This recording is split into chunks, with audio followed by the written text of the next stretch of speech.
chased validation, now I validate myself. Building inner strength, putting doubt up on the shelf. No more unnecessary drama, no more wasted time. Climbing higher constantly, making my own climb. Standing on higher ground, where excellence is found. My potential knows no bounds. Raising the bar, breaking ground. My network is my net worth. Choose your company wise. Surround yourself with eagles, not with sheep in disguise. Every interaction is a reflection of my brand. Quality over quantity, that's my personal command. Standing on higher ground, where excellence is found. My potential knows no bounds. Raising the bar, breaking ground. Whoa. I'm not just living, I'm manifesting my vision. Cutting through limitations with surgical precision. My expectations are my compass, my respect is my shield. To mediocrity and chaos, I will never yield.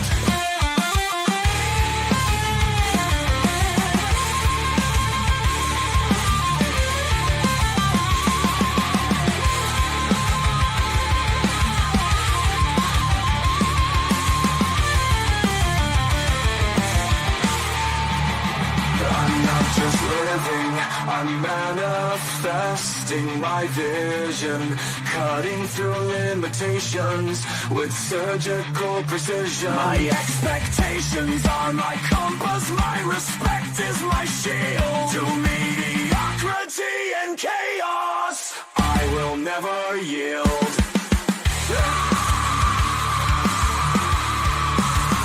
Standing on higher ground, where excellence is found. My potential knows no bounds. Raising the bar, breaking ground.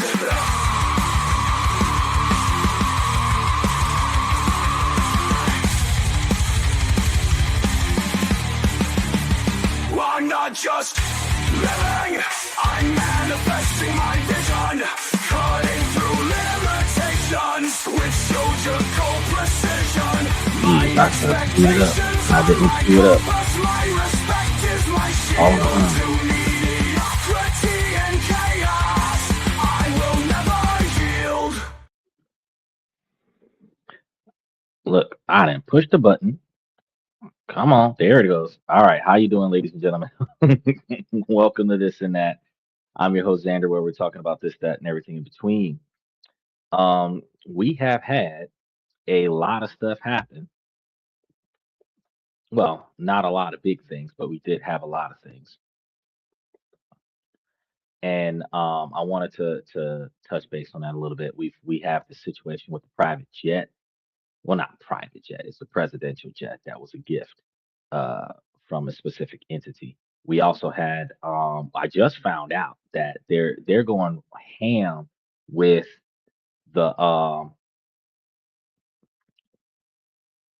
with the what was I thinking about? Oh, the proprietary stuff that's involving the dealerships. So here's what's going on because it's it's it's been a wild a wild weekend staying on top of the information. Turns out that uh, there are some features on some of the newer cars that is allowing law enforcement to, or not law enforcement, but it allows dealerships to produce information to law enforcement that compromises your ability to do the things that you do. And it has been becoming a very big topic because right after we covered it on the live, everybody else is talking about how far the dealerships can go with this particular information. And I've been sitting over here thinking to myself, well, I did say that it was going to get reckless. I just didn't think it was going to get this reckless. So here's what's going on. And I was debating on whether or not I was going to like put this in its own show or if I was just going to give it to you guys in a highlight. And I thought to myself, you know what, fuck it, I'll just give it to you guys in a highlight because here on this and that, um, where we talk about this, that, and everything in between, I give you guys different information every night of the week to help you guys be successful. And we cover different topics. But while we cover different topics, we do not let the sun rise without going live, and we don't always start on time. And that's why we ask you guys to like, subscribe, hit the notification buttons, reaction buttons while you're here on the live show, and then check out what we got going on in the membership. Because more often than not, we put a lot of information into the membership on a daily, weekly, or at least monthly basis, so that you guys got all the stuff you need to be successful. Now, with that being said, we cover how on Mondays how politics negatively impacts your ability to make, save, and invest money, right? So today being Sunday, we talk about questions and comments from the fans. That's what led me to say, well, let me just do it as a highlight because today would be the day where if you guys got questions and if I've got the answers, I typically provide you guys with those answers to allow you guys to be successful. Now, we do still have a laundry list of comments that we're going to be going through today, but uh, this particular topic, which could have been a Monday topic, was something that I was like, dang, I already got so much stuff to talk about on Monday. I don't know if I have enough time to cover this as well. So I said, let's just go ahead and soundbite it for this afternoon or tonight. Now, what they've got going on is a combination of the uh, biometric scans, retina scans, voice activated controls. Um, you've got cameras, microphones being utilized. You've got, uh, now they've got like vital detection, stuff to that effect. And all of this stuff is leading to a culmination of a handful of things. First and foremost, because your vehicle is GPS, they can tell how fast your vehicle is moving, which means that if your vehicle is moving faster than it's supposed to be going in a regulated zone, because there are speed zones that are set for certain speeds, um, you could likely get a notification that you've been speeding and potentially have situations where you get a notification of a citation because you could get caught in real time performing the action. But it goes even further because hypothetically, there's scenarios where because there's the onboard camera where they can see what you're doing, they can actually detect when you're not paying attention to the road. So if you're on your phone, it's on camera. It's a culmination of things because texting while driving is a ticketable offense. Video evidence has been accepted as a form of evidence. Audio evidence has been accepted as a form of evidence. GPS location has been accepted as a form of evidence. And these things have happened in different scenarios. And if you put them all together, that means that the data from your brand new 2027, 2028, 2029 can potentially be utilized as evidence in your day to day life. So if you were texting while driving, distracted by your phone calls, having inappropriate conversations that could be linked to crimes while you're inside of your brand new vehicle, that all of that stuff can be documented and then utilized later on to implicate you in some stuff that you wasn't expecting to be implicated in that you actually would have been involved in. So this isn't a frame job. This is like legitimately you got busted because your car is a snitch. That's basically the long and the short of things. Um, but some of the guys that were talking about this brought it to a whole new level because if they partner with law enforcement to reduce DUIs, because this is where the situation got really heavy, they can detect your vitals and determine that your vitals are consistent with intoxication, or at least your vitals are are consistent with not being capable of functioning a motor vehicle, which could lead to law enforcement being notified, and that could lead you to a world of issues. Now, does that mean that they're going to pull you over and just based off of a ping on your vehicle? Probably not. But the likelihood of you being mailed a ticket or getting a notification across the dashboard of your screen or whatever on your car, notifying you that you've been, detected operating the vehicle when you're not supposed to be in a way that you're not supposed to be. They could potentially link you to citations, and then go the extra mile where if these infractions that occur, if you refuse to pay those citations, that they could dismantle your vehicle, not dismantle, but disable your vehicle, because they have that feature where when the car gets stolen, that the manufacturer can shut down the performance of the vehicle. Well, if you put it all together, I can't remember the name of the movie off the top of my head right now, but there's a movie from like the early 90s that was a space age movie. It's all flying cars. The main character was a taxi cab driver, and he was reckless driving. And as he was reckless driving, the car was telling him that he had X number of points on his license. He just got another fine. This happened, that happened. And in real time, if he didn't pay certain fines or, do certain things to eliminate certain penalties, that the vehicle would disable itself. He's already in the air. So uh, uh, if he didn't take care of the problem, the car would stop functioning. He would plummet to the ground. And I think that's how he crashed. But the fact is that that was a sci-fi movie from back in the day that now is being put into action, not necessarily put in action 100%, but the technology exists now that if accumulated in the right package can be put into action. And that's one of the things that I was like, holy shit. James Bond from the 80s with the talking into your watch, Star Trek from the 70s and 80s with the Bluetooth communication with other individuals. All of the stuff that used to be fake in science fiction is now reality. Now we've got the dealerships making brand new vehicles that have the type of technology where your car can implicate you in a crime in the moment that you're committing a crime in the car or talking about the crime in the car. And then the car would snitch on you, and then the police would take action based on the evidence from the car. I was like, oh, fuck all that. So when we were talking about this last week about not buying cars before 2025, specifically because of the $10,000 to $15,000 price hike from tariffs, and then not buying the cars after 2026 because of the proprietary restrictions that prevent you from fixing your car. Now it starts making more sense.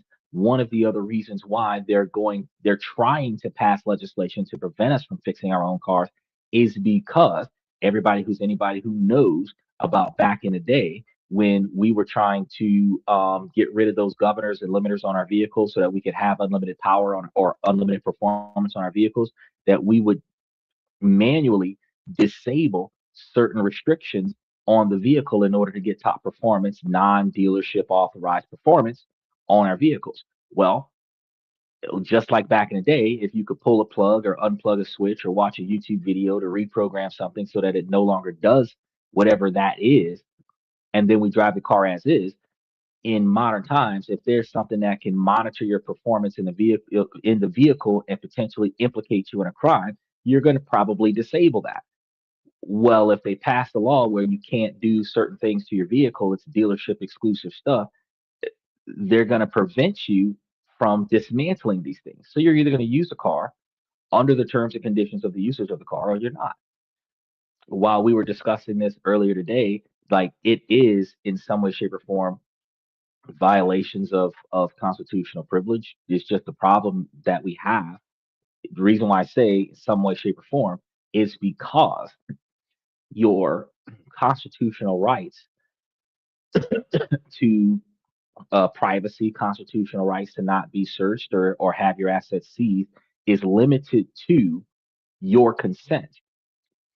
If you sign a contract or click an approved button on an app, if you sign up for a service that violates your rights, because you're paying for the service that is violating your rights. As long as it is listed in the terms and conditions that nobody reads, that it will do things that can be a constitutional rights violation, you will have to deal with the fallout. So if you want that autopilot, you have to understand that the autopilot comes at a cost. If you want that voice activated, it does everything I say behavior, you understand that you're wiretapped with all your conversations.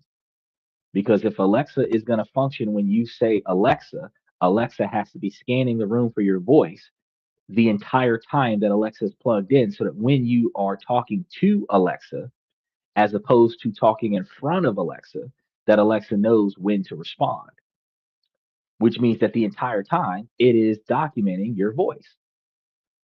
So if you're having a conversation that you shouldn't have, back in the day, we used to be able to go sit in our car. 2026, 2027, 2028, probably not a smart move. I know y'all watched NCIS where, Gibbs would take somebody into the elevator, flip a switch and shut the power off on the elevator and have a private conversation in the elevator. I mean, yeah, technically there are cameras in the elevator, but if the power goes out in the elevator, there's no power for the cameras. So now we're having a one-on-one conversation in the elevator, right? When your house is bugged, you want to have a private conversation, you go for a drive. Well, if the car is wiretapped by design, ain't no such thing as buying a non-wiretap car. So that led me to say, well, at least in my lifetime, over the next 40 years, I can see myself putting more time and effort into buying cars that are 30 years old. That way, by the time I have no choice but to deal with this bullshit, I should have already been too old to drive, too wealthy to care, or dead. Now, FX Trader says anybody with big money should get a flying car like the what was it, Doria H1X instead of a car in the future. Well, anybody who's got money who is going to be trying to be one of the first people to have the flying cars. They have hover cars out. I think Rolls Royce made a concept car, hovers a little bit off the ground. I know Rolls Royce made one that didn't have a front seat, so it was like all back seat. But in practice, the ultra wealthy stay ultra wealthy because they don't waste their money on stuff like that. When it becomes mainstream in the luxury area, they may get that so that they can save money on chauffeurs, right? Self-flying car.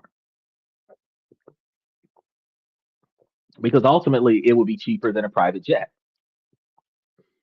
You know, you get a $150,000 flying car, and now you don't need to have the flying helicopter on deck. You don't need to have the private jet on deck. You don't need to have the hangars for the private jet. You don't need, because all of it is built into one. So I would see when flying cars become mainstream, even for the wealthy, where they're $200,000, $300,000 for flying cars, that they will pick those up because they can pick up one or two of them, and they'll always have, you know, a way to get where they got to go, and they would save a lot of money because they would not have to buy, store, and maintain all of these other amenities to get them from point A to point B in an instant. They could simply just go out to the garage, get into a car, and it takes off with them in it, right?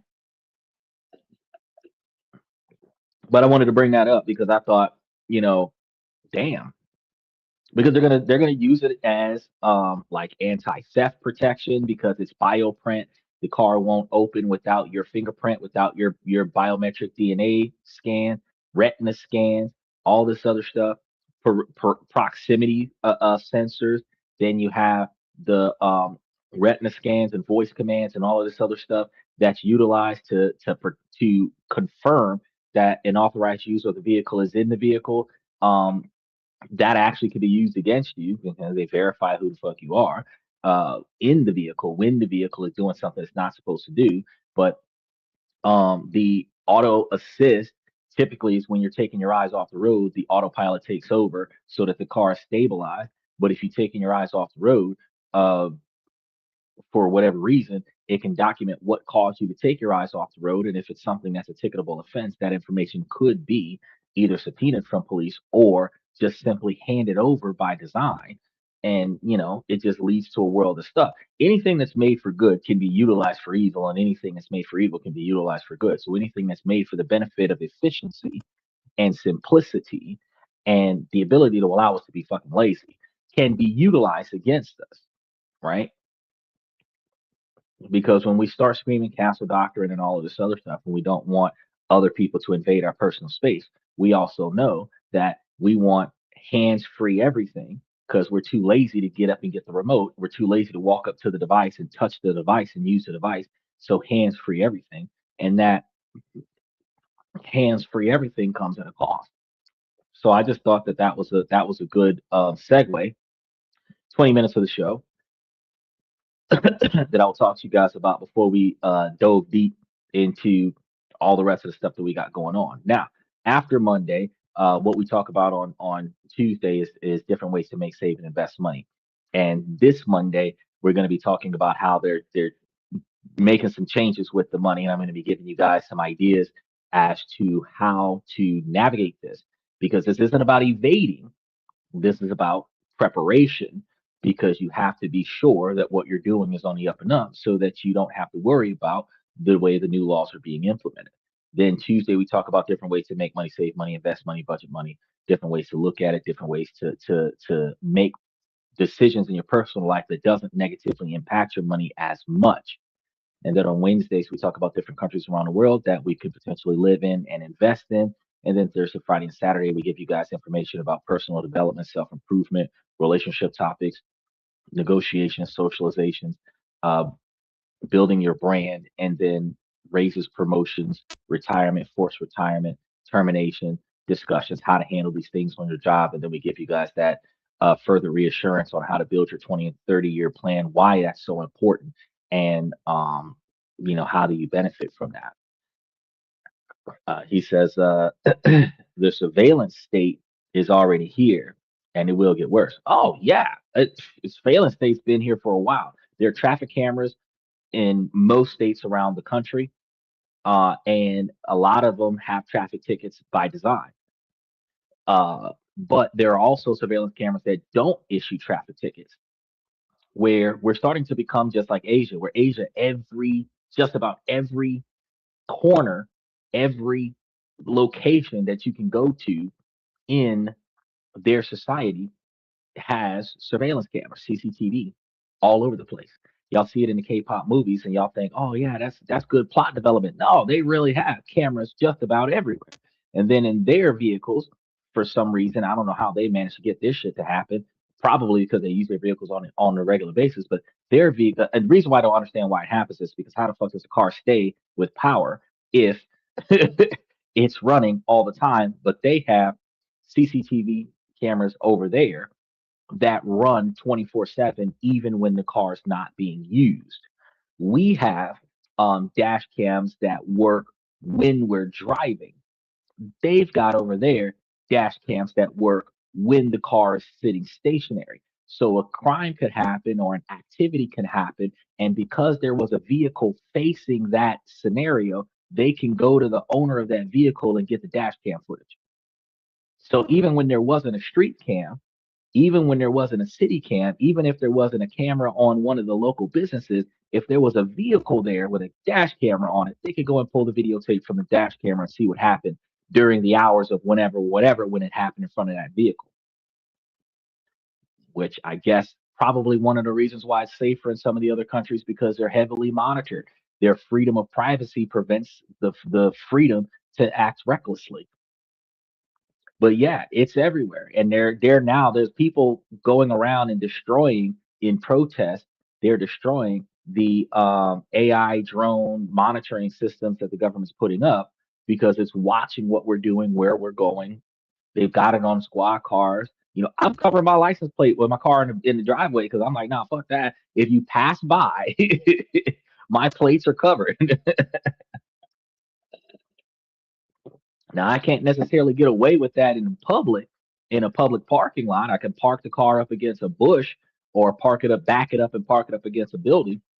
But It has to be visible to prevent the establishment from towing my vehicle while I'm inside.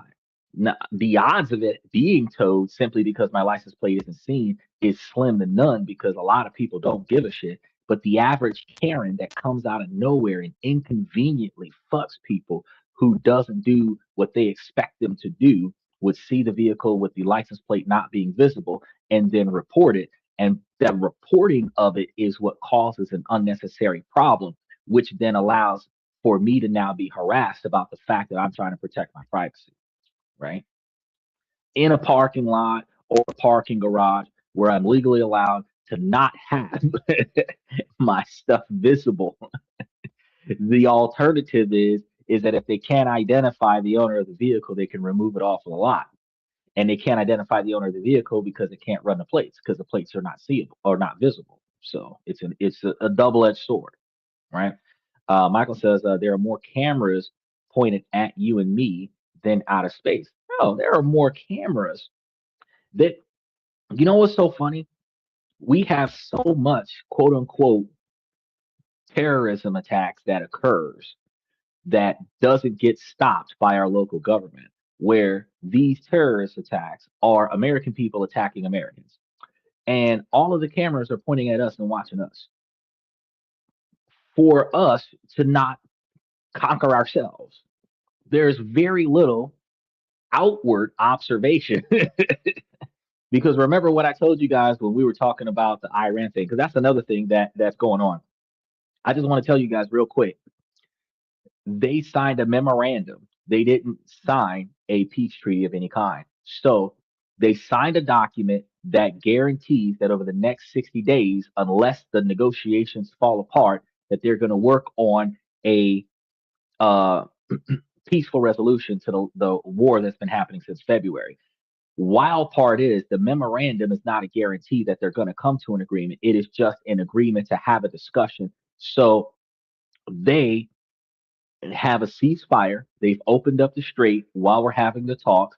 And I don't know what other amenities have been afforded to the other side, but because the Strait of Hormuz is opened up while they're talking peace, Vance is over there supposed to be talking peace. And if the contract gets signed and everything works out in 2 months, he comes back with a deal on the table. But if in 2 months they still don't agree, that will end up back in conflict by the end of August, beginning of September, right? It's not over. It's we just agreed to have a second ceasefire, right? Now, that second ceasefire could start the clock over because even though Congress had ordered for Donald Trump to end the war, the fact is that if Iran starts back up with conflict, or if the disagreements boils down where the United States starts back up with conflict, that would technically be considered on the books a new conflict. Now, the reason why I'm talking about that is because I told you guys before that um, we don't have a nobody can think of off the top of their head, and we've had a couple of weeks to do the research on it since I mentioned it. What U.S. fleet is off the coast of any American border that we can say that we will be protected from an overseas invasion? We don't have any. There's nobody off the coast of New York. There's nobody in the Gulf of Mexico. There's nobody off the coast of California. If if for any reason a sub was to come up and some skeet boats were to zoom to the shore and start whacking everybody on the beach, we would have a 20-minute response time from local law enforcement. National Guard would be 30 to 45 minutes, and the military would be an hour and a half. That's what we got going on. We do not have first response is the American citizens that carry their firearms on a daily basis.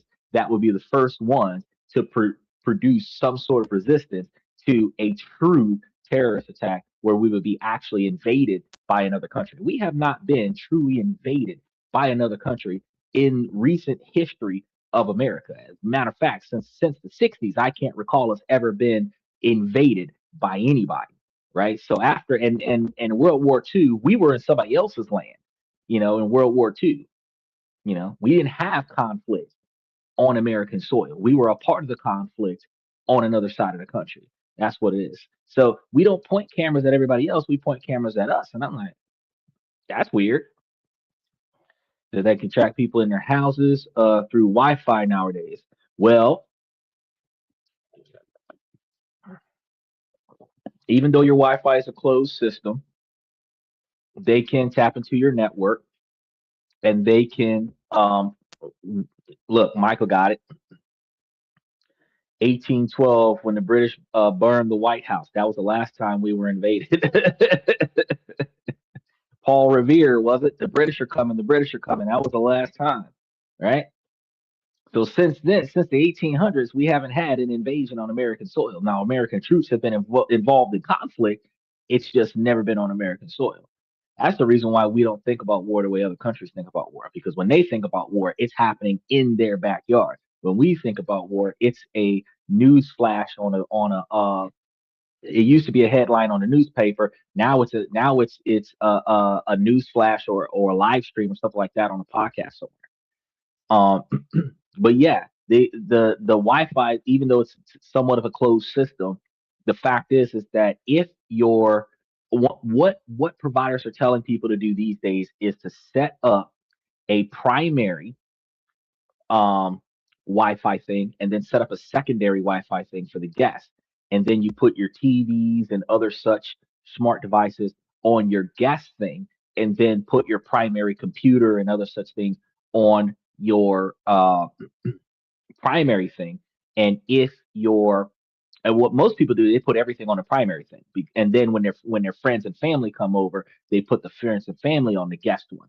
But if you put your laptop and your well, not your laptop, your TV, yeah, probably your laptop, your TV, your secondary computer, any cell phones that are streaming, all of that other secondary stuff on the secondary guest thing, and then the primary computer that's functioning on the primary Wi-Fi that has all your personal information on it be on the primary scenario, then you'll find that if hacking happens, it's only going to hack one of the Wi-Fi streams at a time.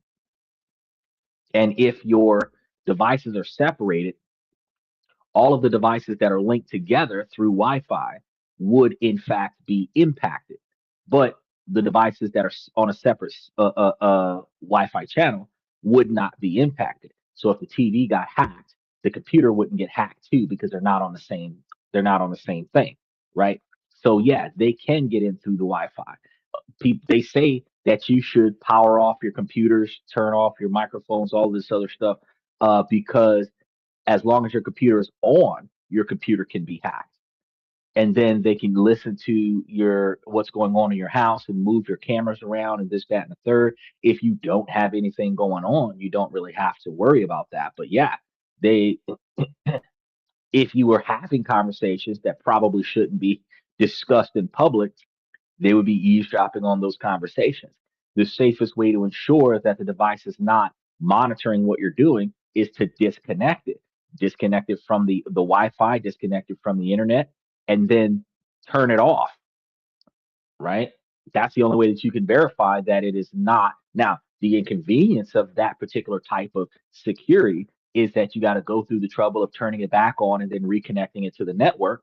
But if it's not connected to the network when it's not in use, it can't be utilized without your knowledge to access information that you don't want it to access. Trader says it looks like the president will have to replace the current Iranian negotiators. I thought he replaced the negotiators when he blew up all the leaders that were over there the last time. He said Hitler signed documents with Prime Minister Chamberlain. Oh, Chamberlain, Minister Chamberlain, and World War II started.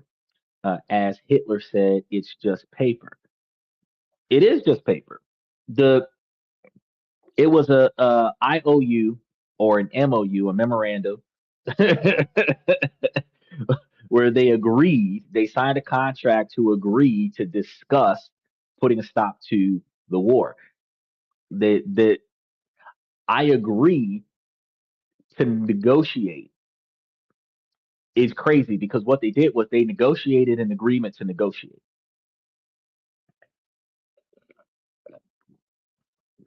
Even me trying to talk about it is like it's an oxymoron. It's a double negative because it's like they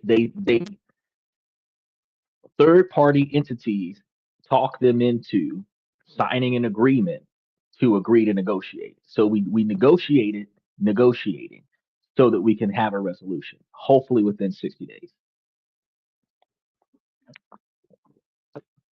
Now, since we don't got a lot of stuff going on besides that, I know we were supposed to be doing some Murder She Wrote, As the World Turns, Days of Our Lives, kind of. Um, I can't believe she did that. Questions and comments from the fans. So we're gonna go ahead and run some of these. We're gonna see what they're like, and then feel free to throw in your 2 cents. There are some learning curves.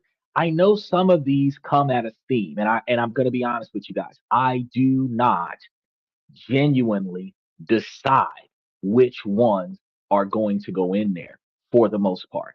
There are a very few that are too inappropriate to put up there, like somebody talking about into their life. It's like, bro, I don't have a say for that. I'll talk to you about that personally. Uh, Somebody talking about doing something, doing harm to somebody else. Can't put those up there either. Uh, Probably should rethink your position. But beyond that and hate speech questions and comments, like all the rest of it is like whatever comes up first goes into the stream. And I try to get about 7 to 10. If there's a bunch of short ones, 15 different questions and comments, and throw them in here, and we see what we got going on. But if it themes itself, ironically, based on this week's communication, that's just the way it themes.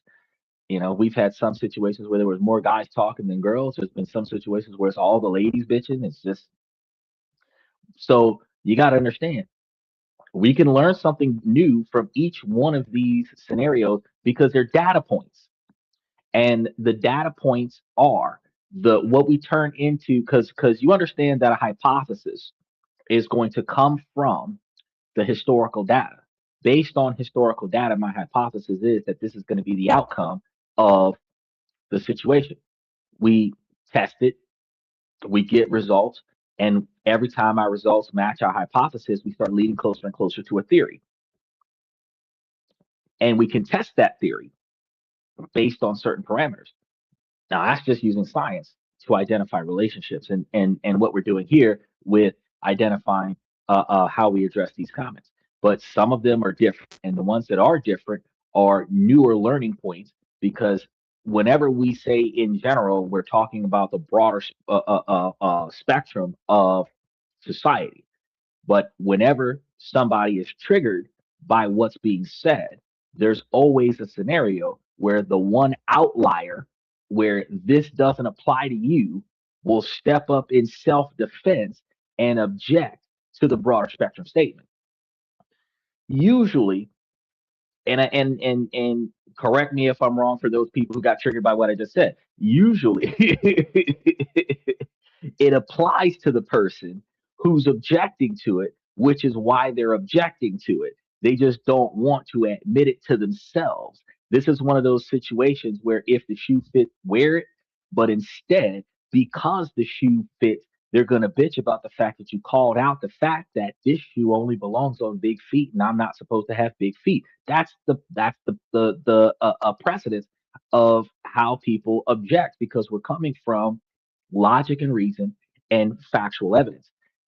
And since we're coming from logic, reason, and factual evidence, you can disagree with the delivery, you can disagree with how you feel about the information, but there's very few that can come up and bring statistical facts that completely refutes what I said. Matter of fact, real quick, Michael, when we had that discussion the other day about the quantity of people that have to work two or more jobs in a single household, I had definitively acquired even more information that proves that more than half of the population is operating on a two income household, whether it's one person with two jobs or two people in with one job in the same household, because they're dividing it into multiple categories where you have married couples, whether it's one man with two jobs and his wife is unemployed, or vice versa, or the man and the woman has a job, or you have the other option, which is unmarried individuals,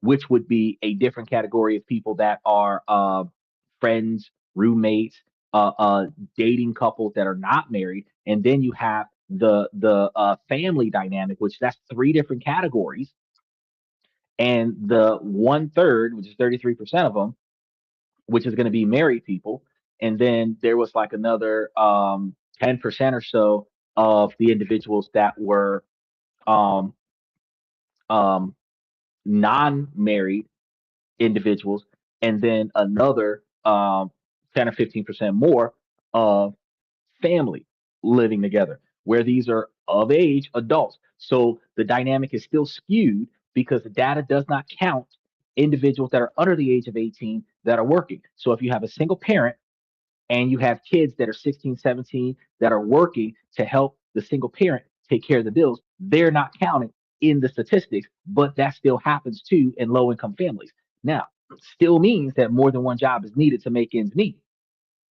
But the 5 to 9% of people who are specifically single, living alone, not sharing a residence with somebody else, is incorporated into the statistic of roommates, because roommates are two single individuals that are living in the same situation. They're not necessarily dating each other, but they're single individuals, and that 10% is incorporated into the 10% of non-married uh, uh, uh, cohabitants. So roughly, when you're not counting the numbers, when you're not counting the same statistic multiple times, you're looking at three different broad spectrum categories that come together to equal about 52 to 55% of individuals that are, or 52 to 55% of households. We can't say individuals. 52 to 55% of households in America that have more than one income, right? And that's going to be one of the reasons why uh,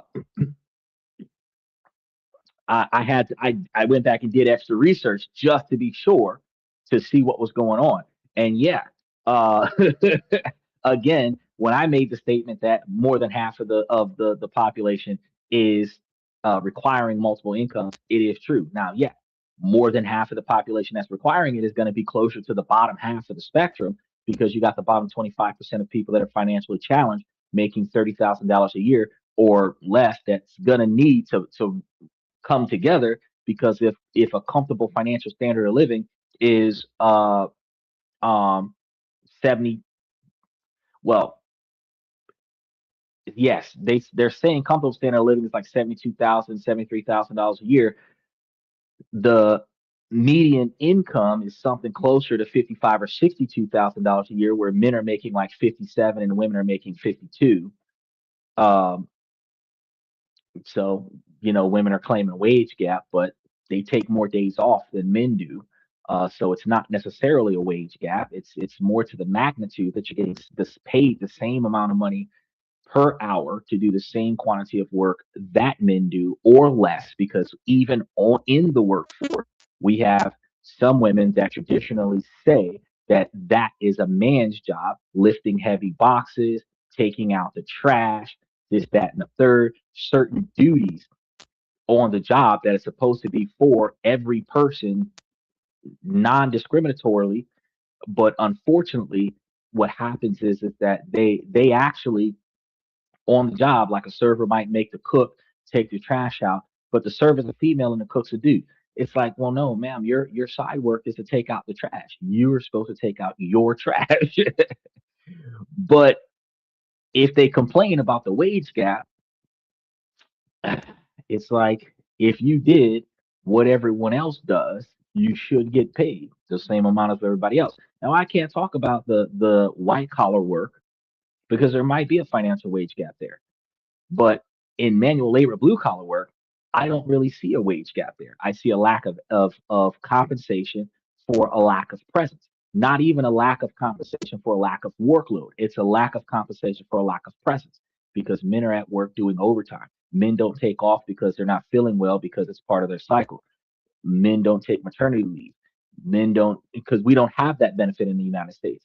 Men don't take time off because something happened with their kids, since the majority of single parents is women, since women take the children from the men and then try to put the men on child support. So the women that are missing time from work due to family and due to personal health concerns are missing time from work that men would choose not to miss, and they would suffer at work in silence instead of taking the day off to deal with that.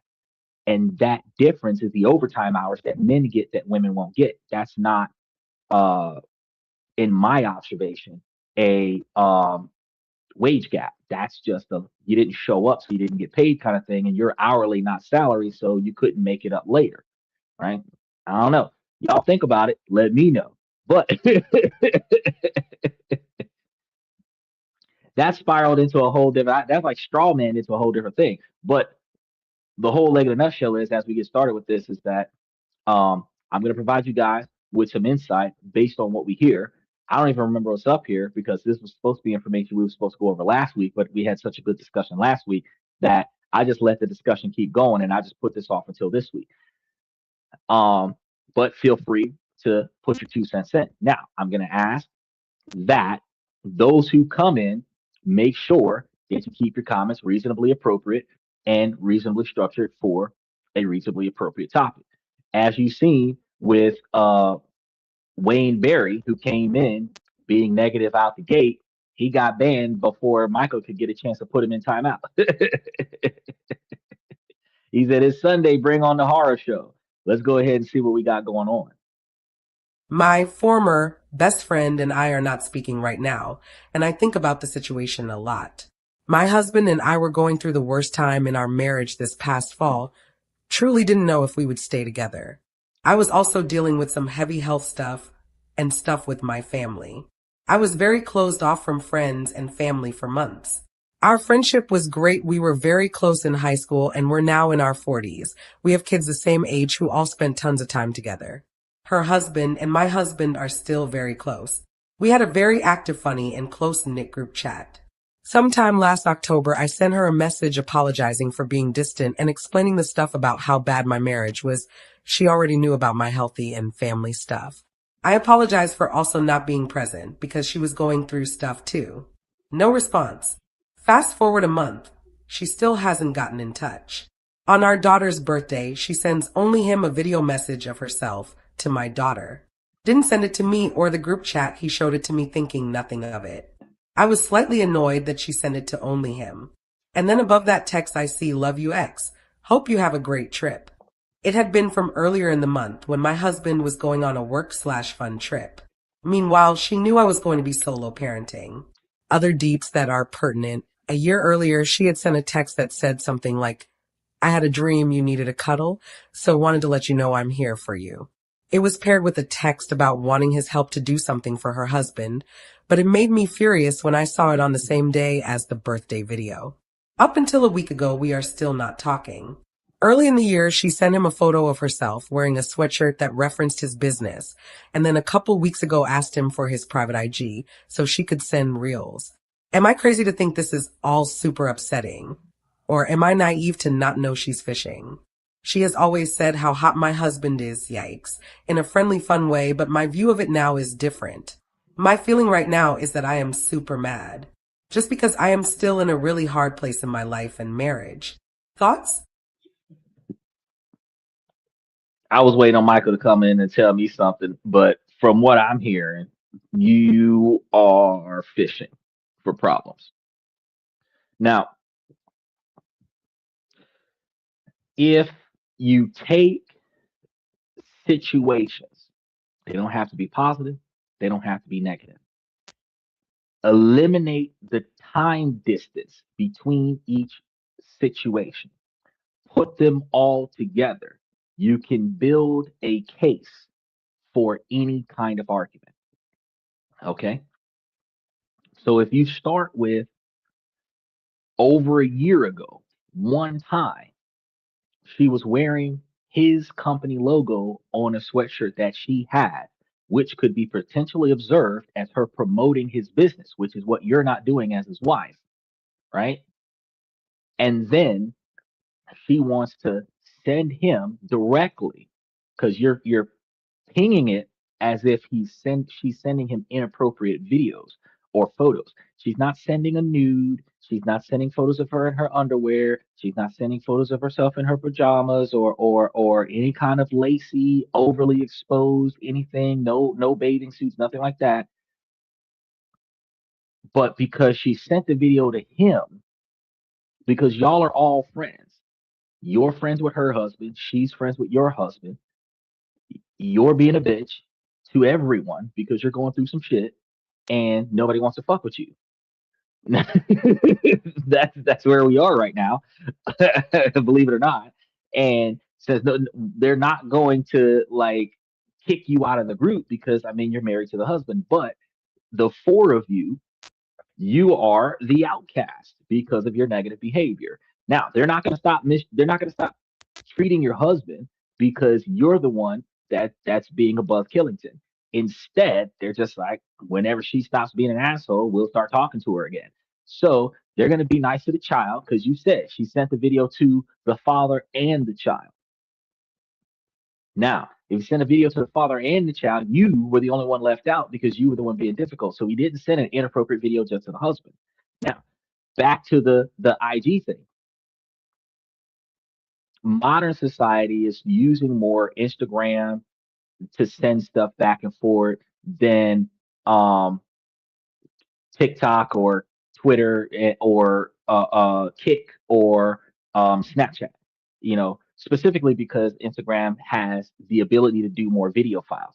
If she is taking a photo of herself promoting his company, she may have been sending him video reels that would also promote his company, which you're not doing as his wife. Um, this is something that you got to really think about. You're mad at her, and red flags are coming up because you're insecure about your lack of performance as a wife, because you see the threat of this woman outperforming you as a wife for two husbands. Because her husband is not warming up to you and your husband's not warming up to you. But she got her husband going good and she got your husband going good too. This girl is doing it, right? I'm just trying to throw it out there. Now you ain't gotta like it, but that's the way it is. Now the other issue that we have is that now you want to fast forward to, oh, the safe trip, love you, X's and O's, and you're gonna say, well, that's inappropriate. Is it though?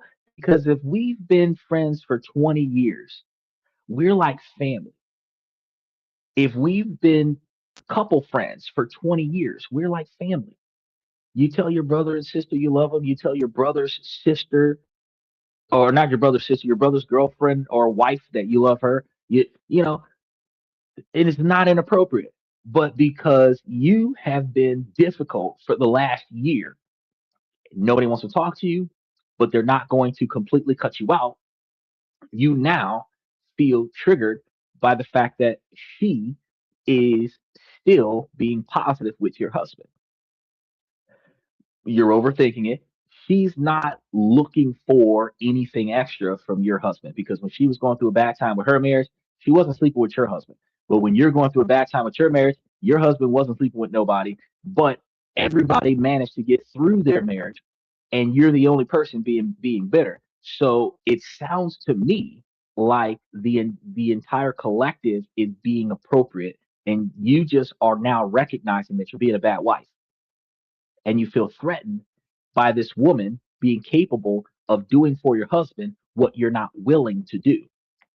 And you know that if he benefits enough from another woman, that he will consider replacing you with another woman. And you're afraid of getting a divorce after 20 years, especially since you're in your 40s. Your best years are gone. You're no longer valuable to the dating market. If you got a divorce now, you'd be single for the rest of your life with a child that's not yet 18.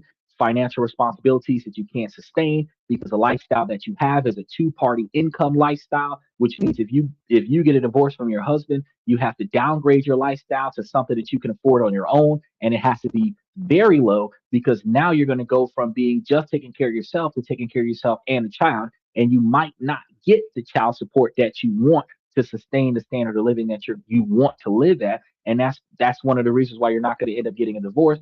He wasn't going to divorce you because of exactly that, because once y'all get married and lifestyle creep takes over, y'all go from renting something that one person can afford to working together and pooling your money together to living a higher standard lifestyle that neither one of you can afford alone, but both of you can barely afford together. So even if he divorced you, he would have to downgrade his lifestyle because he can't afford to sustain this by himself unless he's a single income and you are unemployed. And that dynamic, you really would be fucked, because if you left him, you don't even have an income.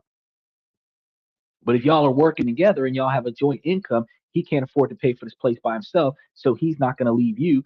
And if he's paying for this place by himself, you're not going to leave him either way, because you would have to downgrade. So ultimately, y'all going to stay together out of convenience. Y'all can rekindle the love in the relationship. It just requires you, since you were the at fault person that had an emotional distress situation and started negatively treating everybody, which I know that we can say that it's not, I'm going to say it's your fault, but we're also going to say that it was somewhat outside of your control, because what we do unconsciously is called misdirected rage. When we're overwhelmed by a lot of stuff, it doesn't matter where the overwhelming stuff comes from. Typically, we project it on the next person that encounters us while we're overwhelmed. So, if we're overwhelmed and a family member comes up or a partner comes up and starts interacting with us while we're overwhelmed with something, we will lash out on them because we're overwhelmed. We don't think about it in the moment. We don't apologize about it after the fact. We don't make it up over time. We just let it go. A lot of times people might recognize they're overwhelmed. I'm not going to go mess with them because they're going to snap at me. They're not going to get a response or an apology or made up or any type of reciprocation, but they're not going to put themselves in that situation where they can get lashed out at. That's going to form an area of distance between you and a relationship that typically develops from resentment and self-preservation. It's a wall that can come down very easily, but it requires the person that caused it, the lashing out, to stop lashing out, find another way to vent their stresses and frustration, and then go back in a positive sense and start interacting in a positive way with the other person. That tears down that wall of resentment, that tears down that protective shield of self-preservation, and allows for the parties to get back to interacting with one another in a positive way. Now, since your marriage is not, I thought you would have been like, oh yeah, my friend slept with my husband, like we heard a few weeks ago. And then I'd be like, oh damn, I still would have said it was your fault, but that's not what we have here. We just have you not being comfortable with the fact that everybody's getting along without your involvement. And as content as your husband is in your marriage, he has good network with the married couple that y'all have had as friends for the last 20 years. And you don't feel comfortable with the fact that the other guy's wife is treating your husband better than you're treating your husband. Girl, all I can tell you is treat your husband better. Treat your husband better. You seen her promoting his company over a year ago. Find a way to promote his company this year. Take some business cards to work, show them to some folks, you know, find a seminar or a meet and greet that allows for him to be able to get into the room with people that he would not have access to otherwise. You know, find a way to do something to do what she did on a grander scale, which was be helpful to him, be useful to him, right? Because not a lot of women think about that. A lot of women personally believe that they just need to be attractive, potentially produce the sex, and if kids come from the sex, raise the kids. You don't have to raise the kids. Men do a better job of it anyway, but you choose to. And then because you choose to, you then utilize that as, because these are my responsibilities, I don't have any other responsibilities. You have a core responsibility to your husband. You have a core responsibility to your boyfriend to become a wife with your husband.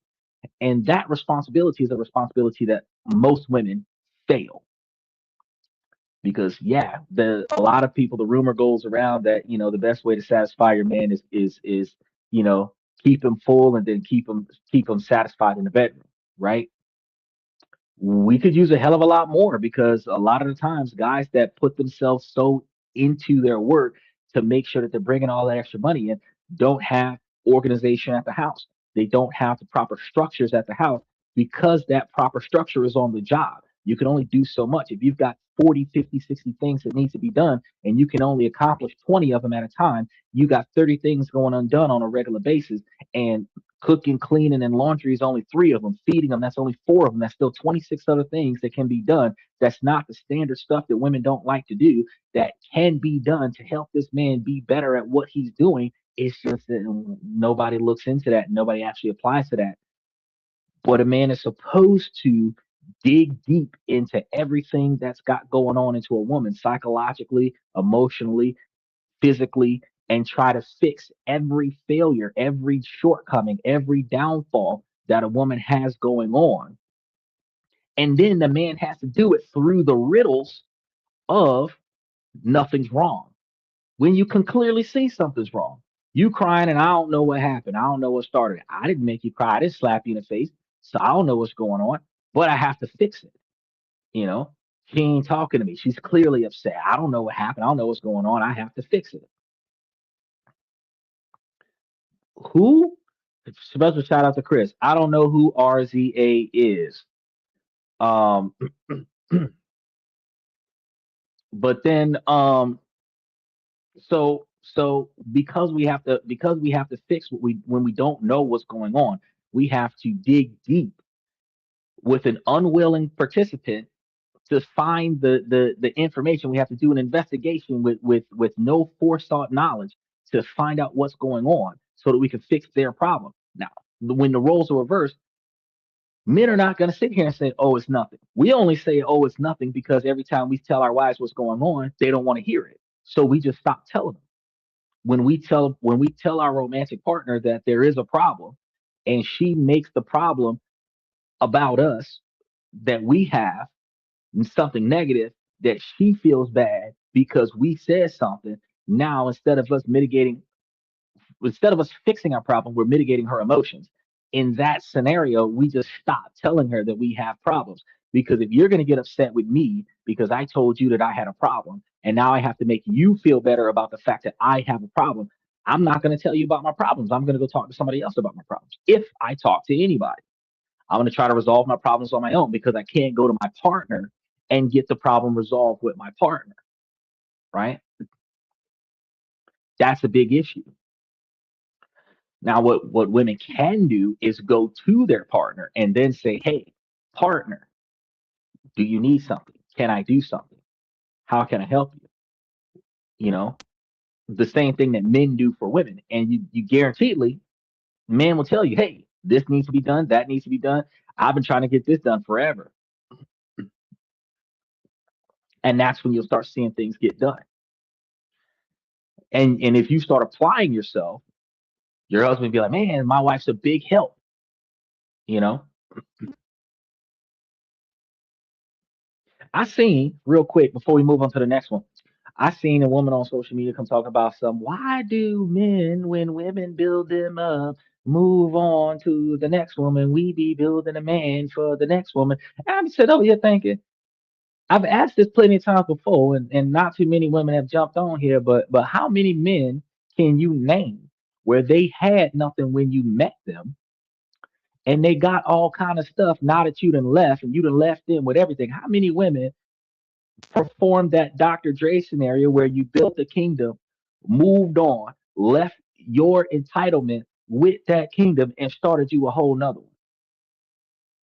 And what I'm referring to is when Dr. Dre came up, and I do believe it was Death Row Records, and he helped them make Death Row Records, and then he left Death Row Records and built Aftermath, and he left with nothing and built it back up, built up a whole nother company next to it. How many women have done something like that with a man? How many women have got with a man made him better financially, made him better socially, helped him improve his life in ways where when she left, his life was still better than what it was before she met him. How many women can identify how many women can identify one man that did that for, much less more than one woman, more than one man they've done that for? I can tell you the only time I've ever experienced that was with a white woman, but that's only been one time in my life. Because I told y'all the story like a year or two ago where one of the women that I was talking to had got me enrolled into a college back when I was like 27. I rolled that. We broke up before I graduated, but I still graduated twice after that relationship. So I am the person that I am today because of that person. But that person had a change of heart. We didn't even have a fallout. It was just a change of heart. And we agreed to go ahead and separate. But that was after I had gotten already enrolled in a college. And I think I did 2 out of 3 years in college. No, I actually did 4 out of 8 years in college. So I had graduated once with this person. And then after we broke up, I was in a 4 year institution finishing the second time. And I got 3 more degrees after that. After the relationship was over, I didn't just go to college because they put me in a college. I went to college because that's what I wanted to do. But that person helped me get in the door. And that only happened once in 40 years. Everybody before that and everybody after that would only come and benefit from what's here until they left. And statistically, out of a lifetime, if only one person's done that in my life, with all of the interactions I've had over the last 40 years, the odds are very slim. So it's not like the entire populace of single women that get with a guy, they put extra effort into the guy and build the guy up and this, that, and the third, and the guy is better off after her. The average female typically gets with the guy and benefits from being with the guy. And then when she leaves, the majority of the ones that are very, very bitter typically try to destroy the guy when they leave. Now, notice that's not all the women, that's just the very bitter ones that are not leaving on good terms. Those are going to be the ones that are going to try to take everything that they can carry, take everything that they can win in a lawsuit, take everything that their family members can help them carry out of the house, clean out all the bank accounts, leave the dude with just about nothing, if not completely nothing, forcing the dude to start over. Some of them can end up on alimony, some of them can end up with child support, forcing the dude to start over. We were just sitting over there talking earlier today. There was a lot of information that I gone through today, earlier today, where this female lawyer was talking about how Texas has a no fault divorce state. A lot of states are like that since the 1950s. We've covered that no fault divorce state where you don't have to prove why the relationship fell apart, who did what for the relationship to fall apart. So you can divorce on principle. And she claimed, oh, the laws was there to protect the women. Yeah, back in the 1950s, because before that, the only time a woman could get a divorce was when a man was abusive or when the man completely abandoned the marriage, meaning he left her potentially for another woman and she has to figure this out on her own. After a while, there was the ability for us to agree that we're not getting along. This isn't a good marriage. Even though he's here, he's contributing this, that, and the third. I'm still not happy. I don't have to live in a 40-year long lifestyle of unhappiness. I can get a divorce simply because I don't want to stay in this marriage anymore. Once they passed that law, back then, when women were one step away from property, it made sense because it allowed them to start over without having to prove that the marriage was over, right? But in modern society, the mentality of some of the modern women is that they can walk into this relationship being attractive and walk out of the relationship with half of his assets simply because she clocked in, not because she did any work, because she clocked in. I clocked in and I stayed. And the most that she can argue is that during her younger years, she stayed. She allowed for behaviors that she may claim that she doesn't tolerate. But you didn't build the empire. And then the dynamic is now in 2026. The dynamic is now that he has to be financially established first before she gets with him, then the marriage. Then, if it doesn't work, she divorces him. And after a certain period of time, when the divorce kicks in, she gets half of what he built. So if he builds an estate that takes him 45 years to make, then he marries her. 5 years into the marriage, she divorces him. His whole life is gone. She takes half of it. So that I, I said in that discussion, what's protecting the men? Because that sets the men up for a death trap. He will get into a situation where he thinks this will be forever and it's only going to be for a season. And right after the divorce, she takes half of his whole life's work.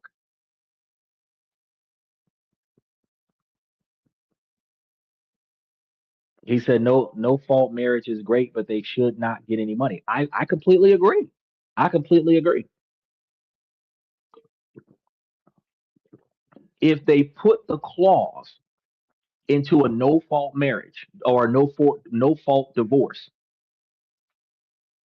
that you can voluntarily quit the marriage the same way you voluntarily quit a job, but you leave with no benefits, because this isn't an unethical separation where the husband did something wrong. You just don't want to be here anymore. The same way it's not an unethical situation where the job is letting you go for something that has nothing to do with your work ethic. You just don't want to be at this job anymore. You can leave whenever you want to with the clothes on your back, but you can't take anything else that he worked for. Oh, yeah, I think that would be fantastic. But if that was the law, less women would want to get married.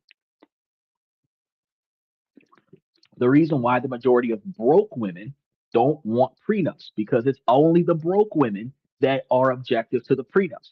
Because if I get married and have 2 kids with this dude, I need to get the house, the car, the dog, everything of value, and the kids, so that I can get child support, tax deductions from the child support, and alimony. So she'll date a dude that she doesn't like because of the money that he has, have 1 or 2 kids with him, divorce him, and some of them, this is the whole plan: divorce him, and now we're going to collect a check, and she can spend the rest of her time staying at home, taking care of the kids in his house that he bought and paid for, and then call herself a boss bitch.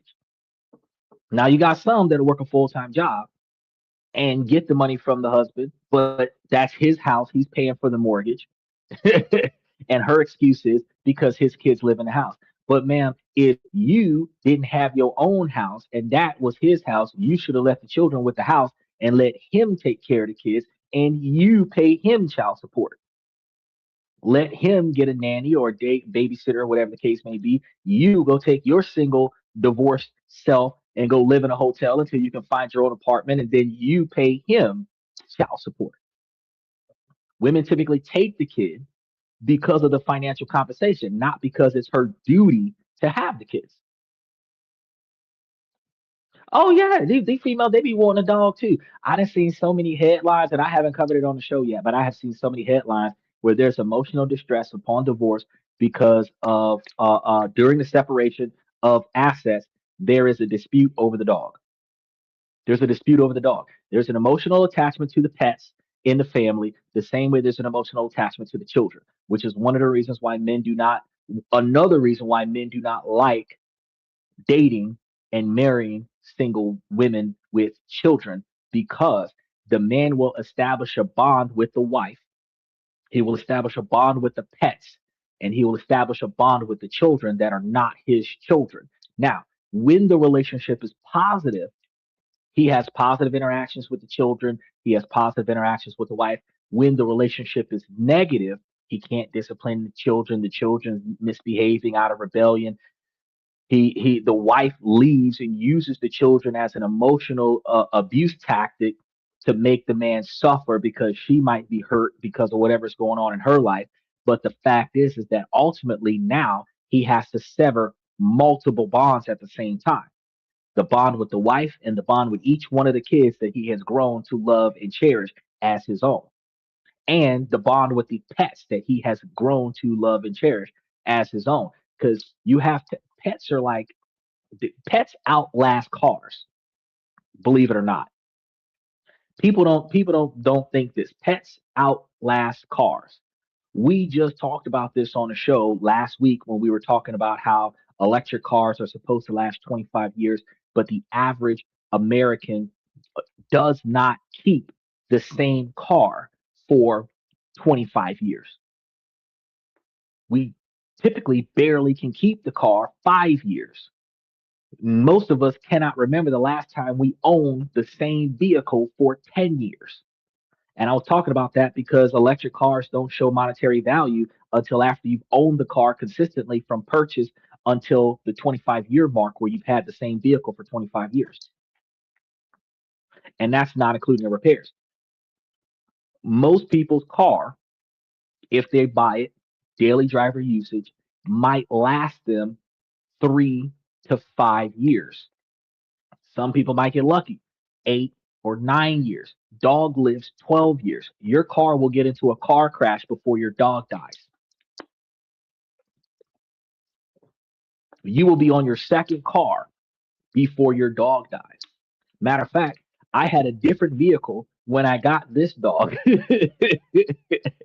I've gotten two more vehicles since I got this dog. This dog is still here.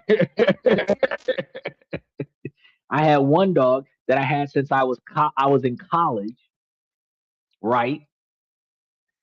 I got out of college in 2018. It's 2026, right? You understand? These dogs are decades, right? So when you have an emotional detachment that you have to have with these animals, you actually have some divorces that end with custody arrangements with the pets. You have them some of the time, I have them some of the time. It's crazy, but it's true. So the only time to marry a woman with children is if you also have children yourself. I'm gonna be honest with you. That's probably the smartest decision to make, Brady Bunch style. But there only 12% of men get their children in divorce and separation. So 82% of women in separations is gonna have children.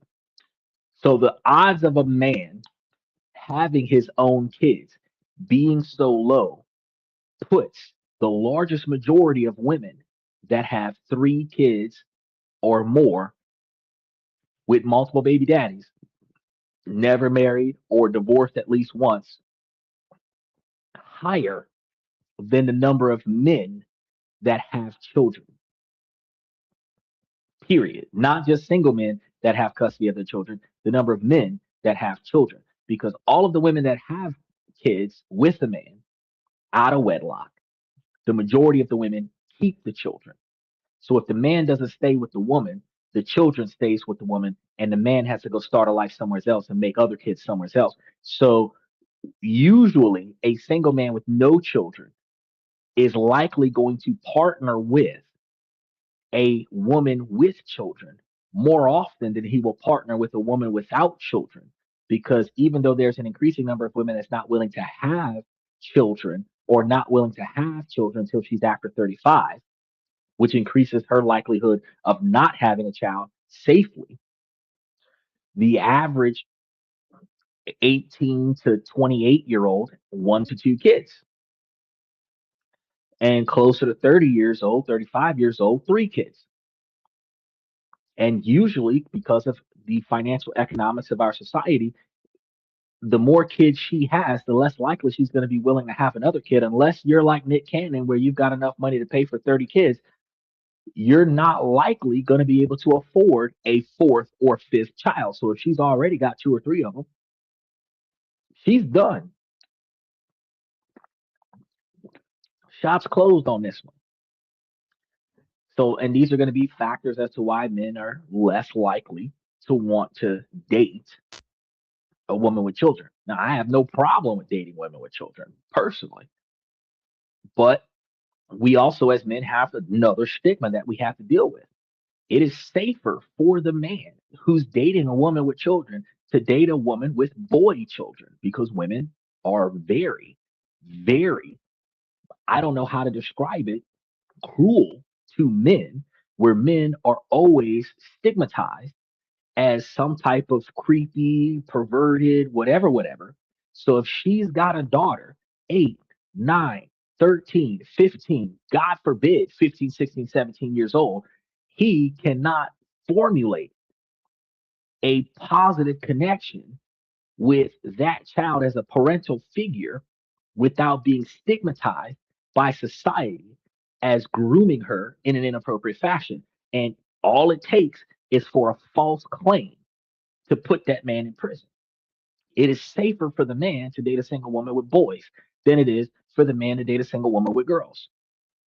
Even though he would be a fantastic parent, even though he would treat those children like they're his own, because they're not his children, women are going to swear to God, oh, she's able to produce children. He's going to try to have kids with the kids in the house while she's at work, kind of shit.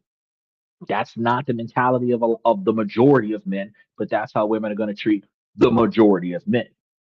I don't know where they get this background information from as if all men are bad, but men are treated as all men are bad. Women are willing to choose a bear that will maul them before choosing a man that'll protect them.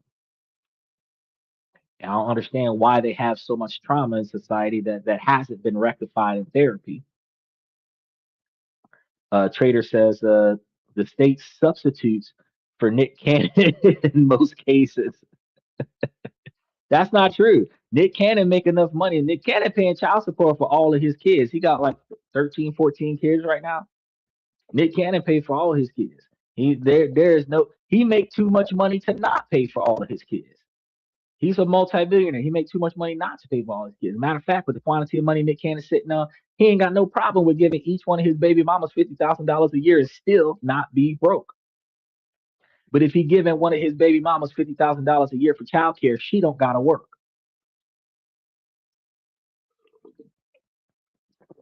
She don't gotta work.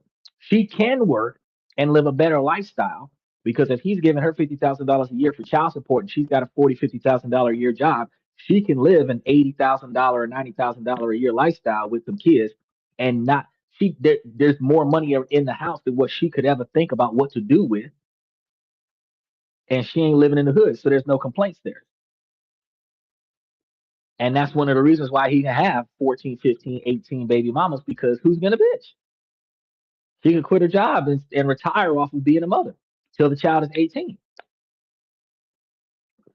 She would likely encourage for the child to stay at the house because as long as that's his child, he's likely to take care of the child. Child be 25 years old, still getting money from daddy because daddy got her like that. And just like if you put your estate under the ownership of the pet, whoever owns the pet gets the money. Whoever's got custody of the child gets the money. All right, let's move on to the next one.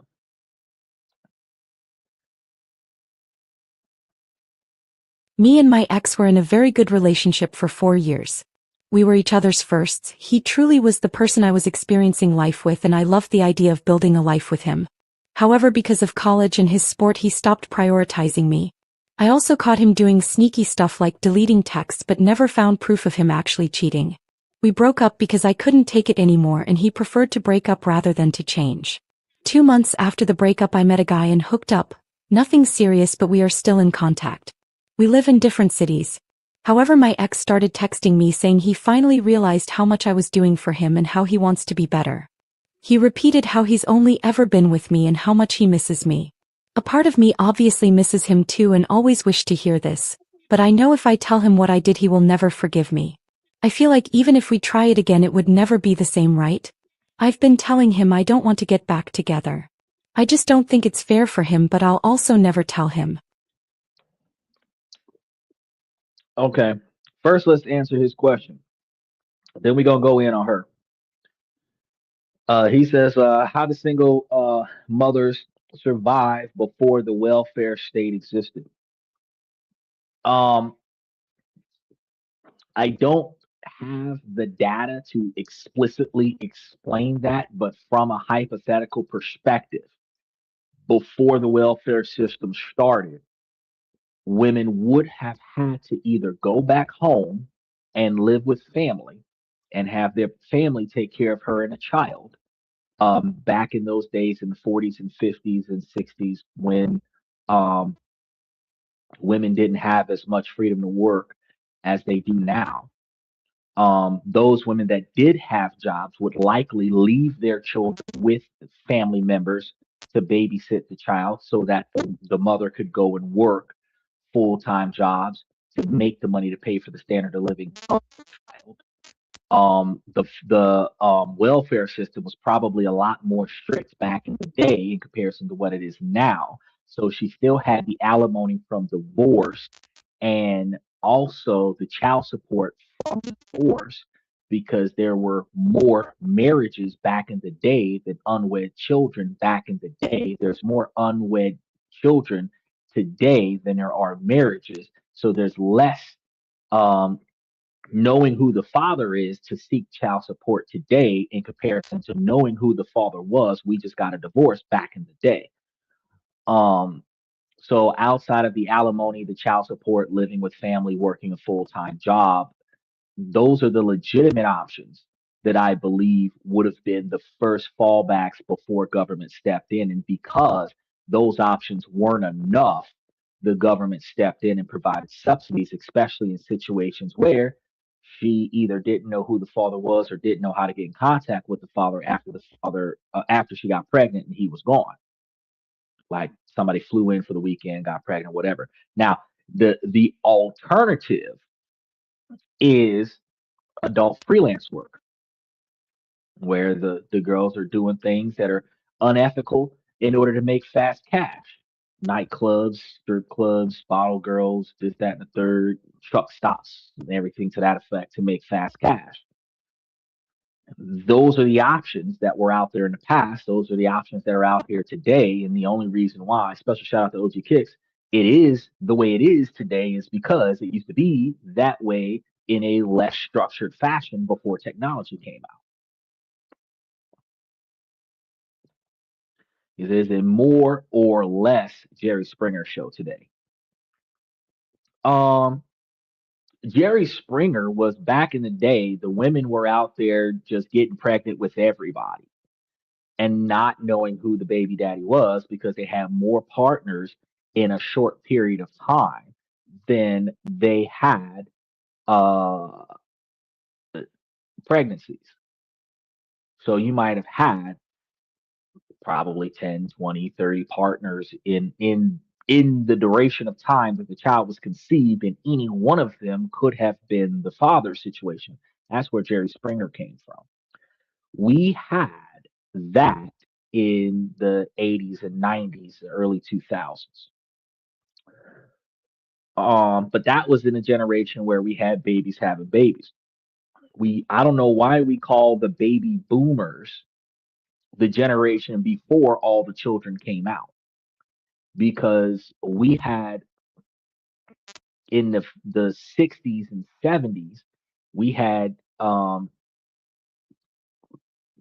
parents at 15 and 16 years old. We had 80s and 90s parents at 15 and 16 years old. So by 2000, we had every 15 or 16 years, you had another generation. So you could be 45 and a grandmother. You could be 60 and a great grandmother. Um,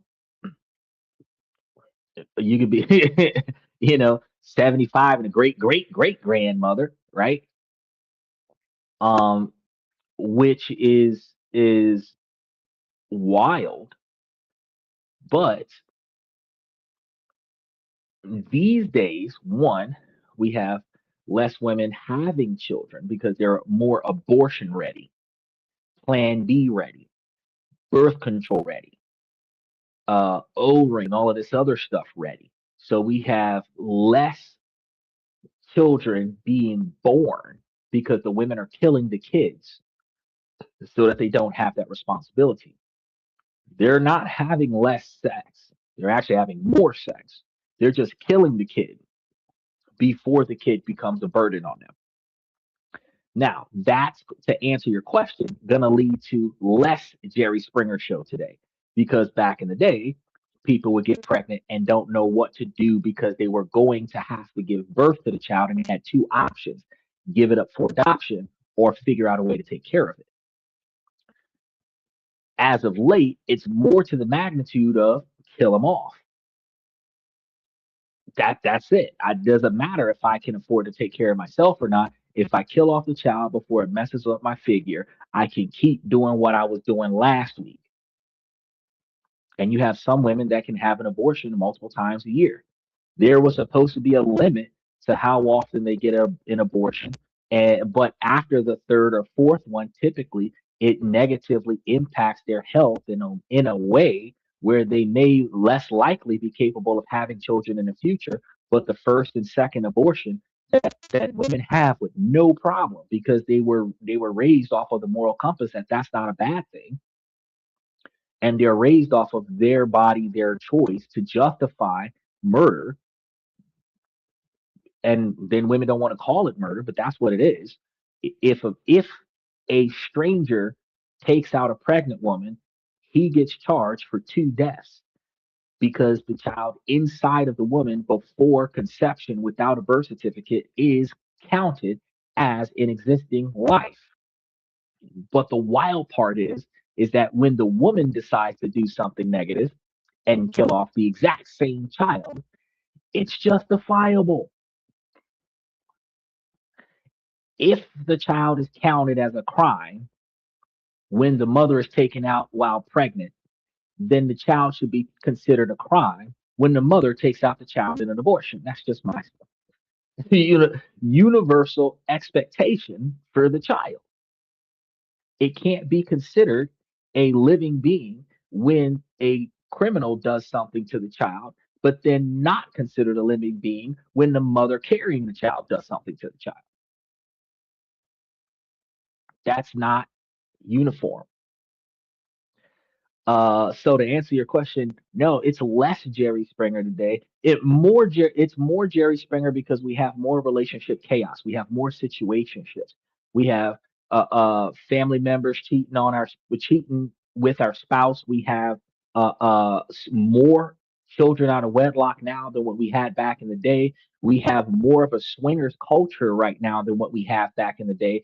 But Jerry Springer, oh, Jerry Springer is more like, I'm thinking more like Maury Povich, and Maury Povich was the one that was like DNA test, find out who the father is. But Jerry Springer was like so chaotic, where the social relationships are like out there. They're more swinger style relationships now because everybody has not everybody, but the majority of active people in the dating culture have a roster where you've got the main person you want to be with, that you want to hook up with, and then you have your fallback plan, and then your fallback plan to your fallback plan. And the more attractive the woman is, the more guys that she's willing to rotate out in her roster that she's able to sleep with. The more attractive the guy is, and the more money he's willing to waste on women, the more women that he can have in his roster. But maintaining a roster comes with different dynamics, because with the man, maintaining a roster would be spending more money on more women, and maintaining a roster with the women is going to be sleeping with more guys in a shorter period of time. It might be consistently the same people in both dynamics, where one guy might be paying for the entertainment and standard of living of five different women, but never committing to one, while one woman might be sleeping with five different guys in different days out of the same month, but never committing to one. But the dynamic is that's what they're doing. So they're more freestyle. So the Jerry Springer was more like chaos, where they were fighting each other and setting stuff on fire and beating each other's behinds over wild things. And it's not so much that now. Now it's more like we're agreeing on the situationship, or I'm gonna put you in the friend zone, where we're going to friends with benefits and benefit from relationship level stuff without actually being in a relationship. So if I find somebody better than you, I can always move on without being held accountable for not committing to this relationship. right? But if I can't find anybody better, then I'll just settle with you. Which is like a emotional safety net, that you're my relationship until I can find a relationship I'm looking for. That's like saying the bullshit ass job you got, this is the job that I'm going to keep until I can find a job better than the one that I have. But you're never going to improve yourself to qualify for better. You're never going to change your decision making skills to qualify for better. You're just going to accept the way things are until better comes and finds you. And that's why you're going to have the no title scenario. Because if you're dating this guy until another guy shows up, if that guy's got morals and ethics, if you're in a relationship, he's not going to talk to you. So if you're not in a relationship, you're just sleeping with somebody else, you can say truthfully that you are single but active. The guy might say, okay, well, you're active, I'm active too. Let's become exclusive. That's what the situationship dynamic is like right now. Now, for the lady who was talking about the boyfriend, she claimed that the boyfriend had a certain style of behavior. She didn't like it. She left. He realized how much she did for him when she left, because this was both of their first relationships. Typically, women invest everything they are in their first relationship. One of the reasons why older men are getting younger women, because the women are more cooperative and supportive in the relationship within the first 5 boyfriends that they are seriously involved with. After the 5th boyfriend, they typically don't give a fuck anymore. And 10 boyfriends down the line, they're extremely selfish. More to the magnitude, the fault of the guys that they date, but it's a byproduct of picking the wrong guy 10 times or more. And now you've reached an age and you've reached an experience level where you're going to focus on being selfish. It's about what you want, not about the other person. And then you're going to have the mentality that he has to meet certain criteria so that you guarantee that you get what you want. But you expect any flaws and failures that you have as a person is excluded or exempt from their criteria, because you're not willing to change to meet the expectations of someone else, on a self-preservation factor that when you did try to change to meet somebody else's expectations, it didn't benefit you and it wasn't reciprocated. I completely understand the dynamic.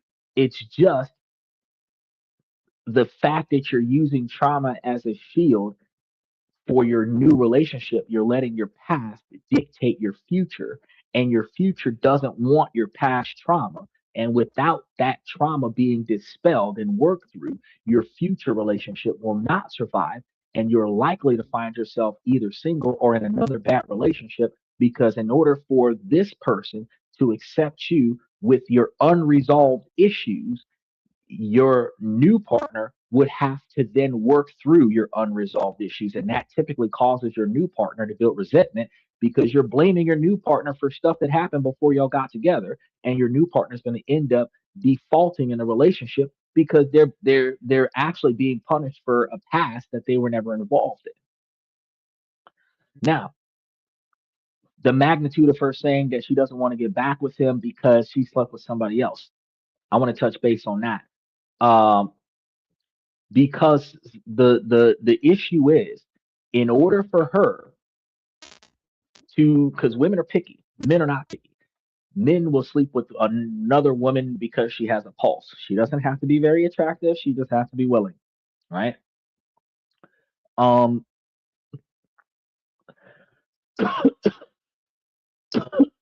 the issue with a woman is that she has to gain trust with the man, build an emotional attachment with the man, trust the man in order to sleep with the man. So if she had a boyfriend, she broke up with the boyfriend, slept with the dude 2 months after the relationship. She was talking to that guy, at least on a platonic level, before the breakup, probably receiving information from that guy that encouraged her to break up with the other guy, with the first guy, with the boyfriend. What that means is, if she told her ex that she slept with another guy, especially if she identifies the other guy, and the other guy so happens to be somebody he remembers, because back in the day she claimed he was just a friend. disregarded it. If he was a friend when we were dating and now he's your current sex partner, that means that you were emotionally working your way out of this relationship long before we broke up. So when she claims, "Oh yeah, if I tell him, he's going to resent me and we're not going to be able to get past that." No, because actually, whether you admit it or not, you were cheating on him emotionally before y'all broke up, and that's part of the reason why y'all broke up. You wanted him to be like the other guy. He didn't want to be that way. He wanted to be himself. You didn't like that. You left your boyfriend, got with this other guy, and then found out the other guy wasn't legit. You don't know what to do. You can't go back to the last guy, not telling him the truth, but neither one of you have improved from your breakup. So if y'all got back together, the unresolved issue that occurred before is still going to be there. If the boyfriend does better, that doesn't mean that the relationship is going to be better. Because if he finds out 15, 20 years from now that you slept with somebody else and y'all were on a 2 month break, that's going to destroy the relationship 15 years down the line because men hold grudges. It was before we got married. Doesn't matter. Could have told me back then. We could have worked it out back then, but you kept it a secret, which means the foundation of the relationship is built on a lie. Now, FX Trader has a question. Is it more difficult for women than for men to bond after having multiple boyfriends? Women sustain themselves off of multiple connections, off of emotional connections, multiple emotional connections. So she can have 5, 7, or 9 emotional relationships at the same time, probably more than that. You can actually have 150 people that you have love for, but only one of them you can be in love with at one time. So if we imagine that, she can have 149 emotional bonds that are genuinely lifestyle important to her, but only one of them at a time will be the most important person in her life. So let's imagine it like that. So in a lifetime, you can have about 150 people that you have love for. So let's imagine that you've got your family. So depending on how big your family is, you might have 3, 5, 7, 9 people that you actually care about. Let's say 10, and let's throw in a few best friends from childhood. 10 base that you like, core platonic.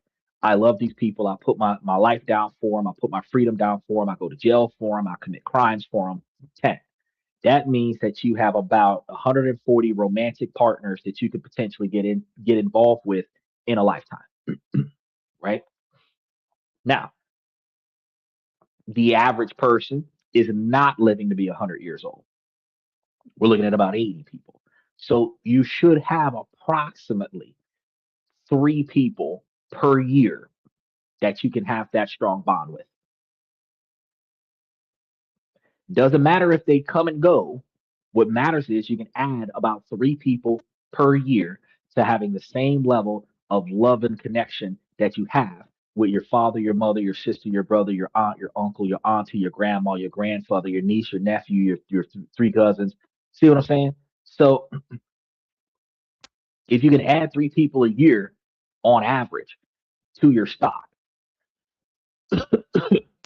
we're looking at how many serious relationships you can get into. You can get into one really serious relationship every year and a half. So, um, you stop having the willpower to perform in a committed relationship after the 5th or 6th person, but you don't stop having the capability of having an emotional bond with another person after a while, right? Now, when it comes to men, men are physical. We don't have a lot of emotional bonds. We're here out of duty, right? We're here out of loyalty. We're here out of dedication.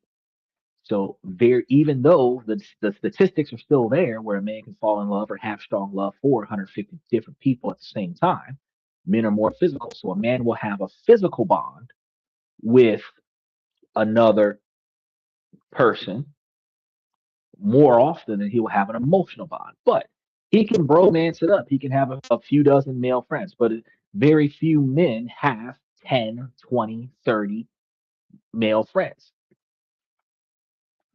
So a lot of guys find themselves finding more emotional bonds with the females that they are in the friend zone with, which are women that they would potentially sleep with and potentially make wives, but for some reason it just didn't work. So while a man might have 100 to 120 women that are just friends out of the 20 women that were failed relationships, only one of those people at a time could he be genuinely in love with at one time. So would it be more difficult for anyone to bond after having multiple relationships? Um, no. What causes you to have difficulty having more bonds is the fact that you start having more emotionless, meaningless bonds, like, say, a sex worker. Both the guys and the girls in the porn industry, more often than not, have emotionless sex, meaning that they're just here because they're getting paid to do it. Now, yes, they can get the dopamine hit. Yeah, they can pop a pill and they can get the erections. Yes, they can perform the deed, but they do not have a true emotional bond with the person. They can, for the moment, establish the type of emotional bond that would allow them to want to have sex again for another video, but not to the magnitude, because this is just a quote unquote job for them, not to the magnitude of saying, I'm going to be exclusive with you. I'm going to build a life with you.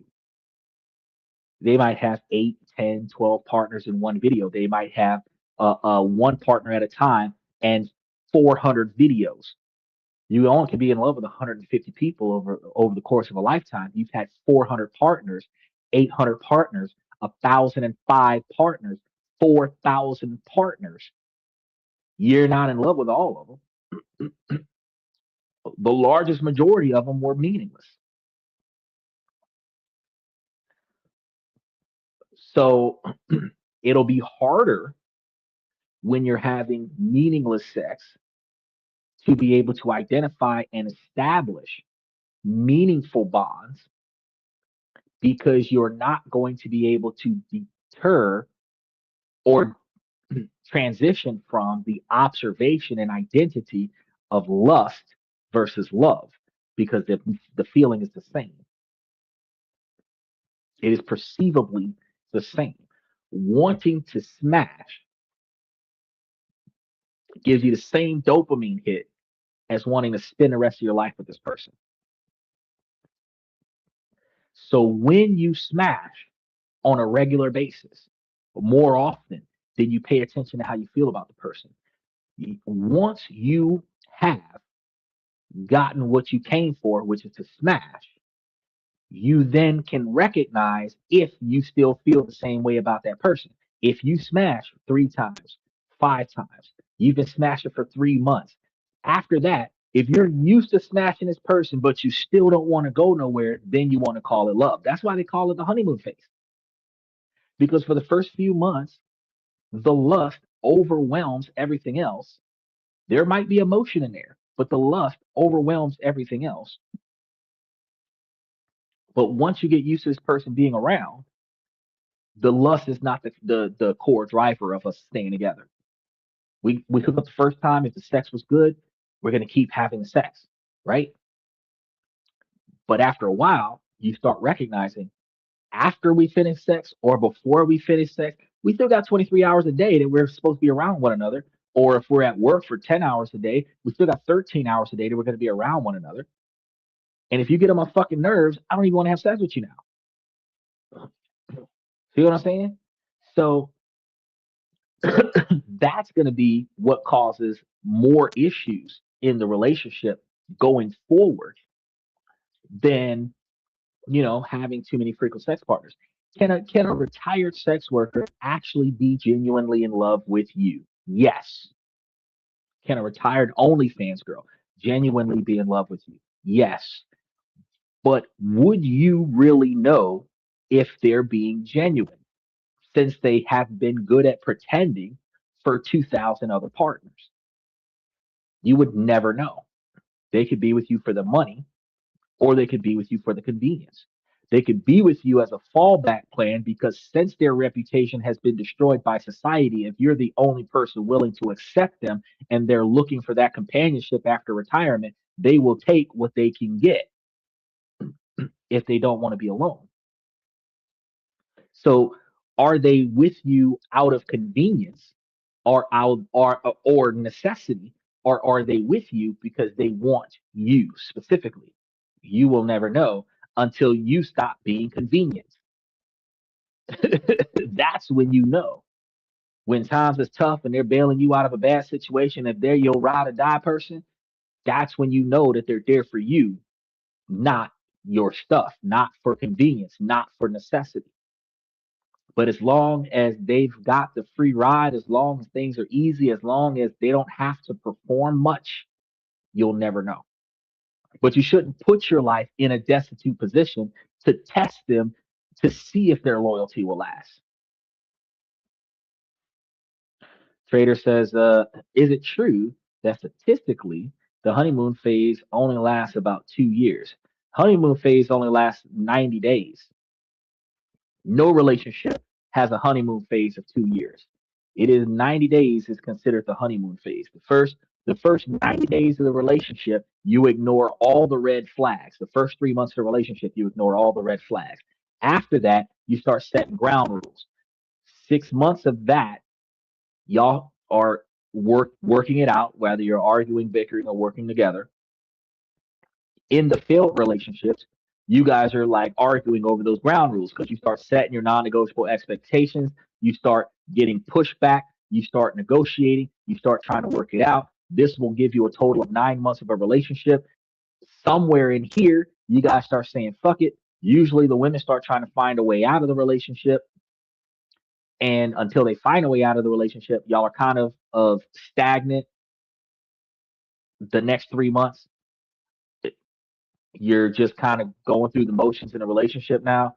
But then the remaining 6 months, if y'all haven't fixed the problem in that first year, that's that 1 year, 5 months, 6 days, somebody cheats or somebody finds a new partner and you start working on the breakup phase for the last 6 months of the relationship where you have more frequent arguments, more frequent conflict. You don't know what's causing it. But when you argue about why the sugar's still on the counter or why you didn't put a can liner in a trash can, you're arguing over insignificant things because ultimately you are emotionally withdrawing from the relationship. But the first 90 days of the relationship where you guys are interacting with one another more overpowered by lust and desire and less about logic and reason, that first 90 days is the honeymoon phase. Well, at least it's called the honeymoon phase. He said, there is no honeymoon phase with me. I will do what I do, which is actually a lot, and will not change. And I never will put up with unreasonable behavior from a partner. Maybe at your current age, that's the case. But if we think about previous relationships that you've had that lasted more than 4 months, the first 3 months of that relationship, you were putting up with shit that you didn't agree with because this was a new relationship. You had strong feelings. You thought it was going to go somewhere. It didn't. The sex was good, but the relationship didn't go in the direction that you wanted. The majority of good men believe that if you give the relationship enough time, the woman will come around and start being the cooperating partner that we need. A lot of the times, we're in a relationship with a woman where the only thing we expect from her is for us not to be alone. So she has no responsibilities, right? So the sex is extra, it's an added bonus because the only thing we're expecting out of the relationship is to not be alone. She doesn't have any responsibilities. She doesn't have to help us grow. She doesn't have to keep us organized. She doesn't have to keep us alive. All she has to do is just be there so that we're not alone. In those types of relationships, she doesn't have a performance matrix to adhere to. But the man has a performance matrix to adhere to every single time. As a result, if you don't do what she wants you to do inside of the first 3 months, y'all end up breaking up 4 to 6 months into the relationship because you didn't perform enough. And what a lot of men will do is they will blame themselves for not being a good enough boyfriend for the girl when it wasn't that case. It was the fact that you had no standards in the relationship. He was asking for too much. You ignored this, which is a red flag because she was asking for more than what you were able to provide. And because you couldn't meet that dynamic on a consistent basis after the first 90 days, after the first 4 months, y'all broke up. So there is, in fact, a portion of the relationship, the beginning portion of the relationship, where you ignore certain facts about the relationship that would otherwise have warned you about this relationship not being a long lasting relationship that you would have otherwise not gotten yourself involved in.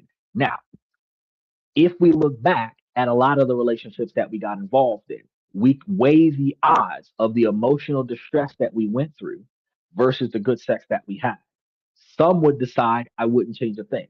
Some would decide I probably would not have dated that person if I knew it would have ended like that, which means we would have had less options. We would have had less opportunities as men because it takes a lot for a man to find a girl that will say yes. Doesn't take a lot for a woman to find a guy to say yes. It takes a lot for a man to find a girl that will say yes. So even if it ends in catastrophic failure, at least she said yes, and at least we had for a short period of time. And that mentality is the reason why there is such thing as a phase in a relationship that's identified as the honeymoon phase because it's the early stages of the relationship that is allowed to be the most catastrophic because nobody's planning anything, nobody's organized, nobody's preparing anything. We're just enjoying each other's company. That's it. We're enjoying each other's company, potentially having a lot of good sex. That's what's identified as the honeymoon phase. Now, when Trader was referring to about the first 2 years, you're talking about the first 2 years of a marriage. About the first 2 years of a marriage. Out of a 20-year marriage, first 2 years where you're working things out, where we're going to live, where we're going to put the kids. Sometimes the marriage might start off good the first 6 months, first year, first 2 years, because for the most part, after the marriage, if it's not a shotgun marriage or an eloping in Vegas kind of situation, y'all already put up with each other's bullshit before the marriage. So now you're just going through the motions of dating with a wedding ring on. So the first 2 years might be fine. Y'all were dating for 3 years or dating for 1 year, married for two, you've been together for 3 years. But somewhere along the lines, halfway through the first 10 years that you're together, somebody's going to want more. And in that dynamic, at that moment, that's when the relationship starts becoming hard because the person who wants more is going to fight for more, even if they got to fight their partner to get more. And when you realize that the reason why we plateaued is because I'm dragging your ass, that's going to be when the relationship starts getting hard. And that is when you have to work over that hump, which we just had that woman a couple comments ago that was explaining how for the last year she was being an asshole and everybody in her after 20 years of marriage and everybody in her network is not socializing with her, not even her husband, and she's jealous of her husband's relationship with her friend when they've all been friends for 20 years and they've been married for 20 years, and it is what it is. You put yourself in that position. Steven says, I guess if I had a crush on a chick back in the day and got a shot at the same chick today, I might overlook things. That has to be taken into account. So I guess I would have that phase. Bro, a crush is your emotional attachment, your lustful physical bond desire to be with this girl.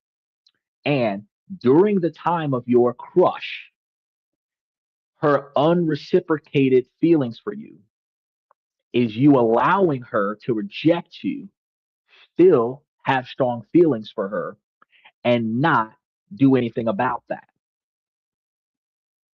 You will still show up. You will still perform. You will allow her to either ignore your feelings or reject you, and you still care for her. You will keep trying, keep trying, keep trying.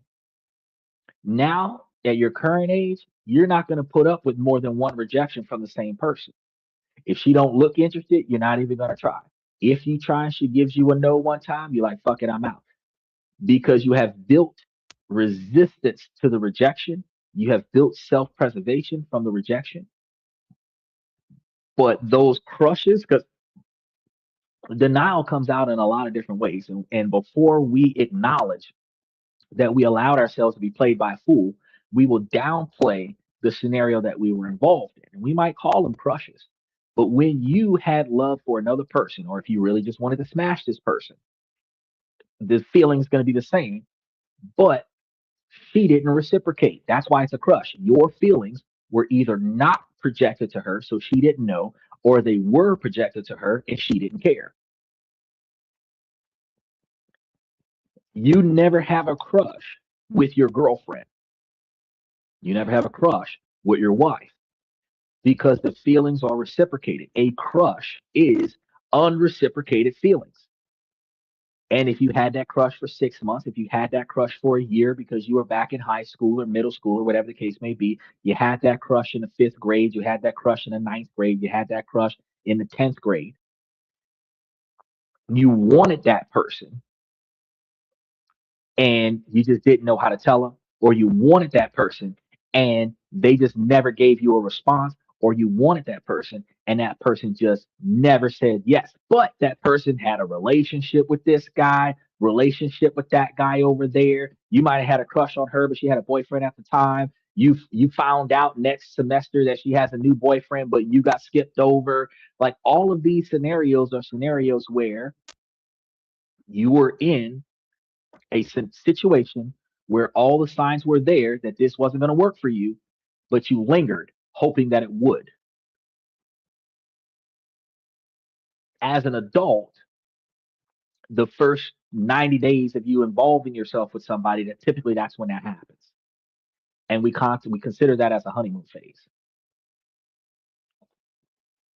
because it doesn't happen a year into the relationship where you're ignoring stuff.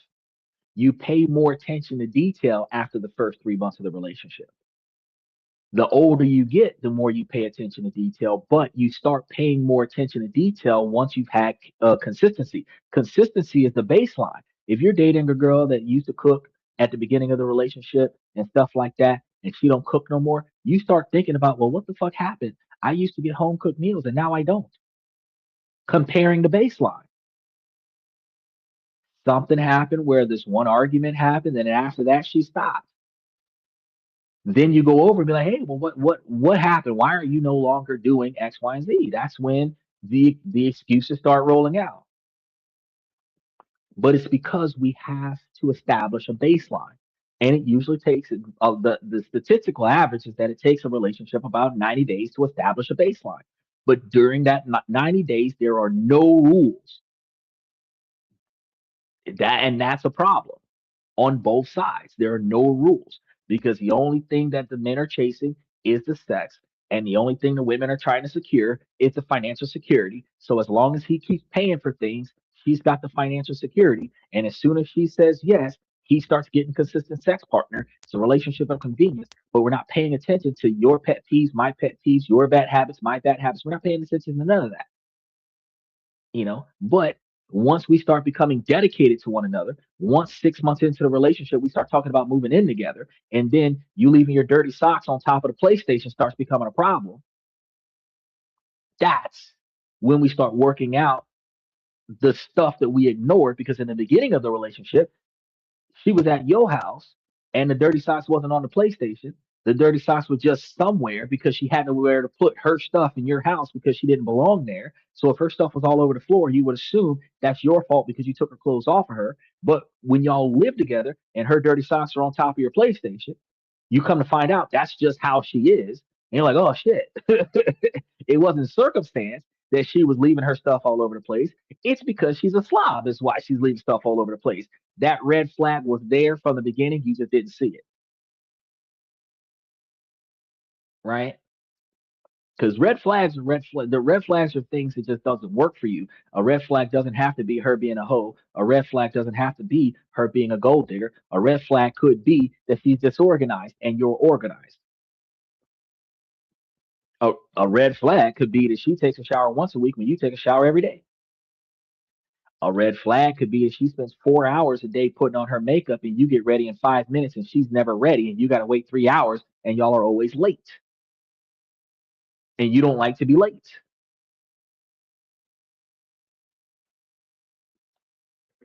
He said moving in might be the real problem. But see, that's the thing. Cohabitation is an expectation for men.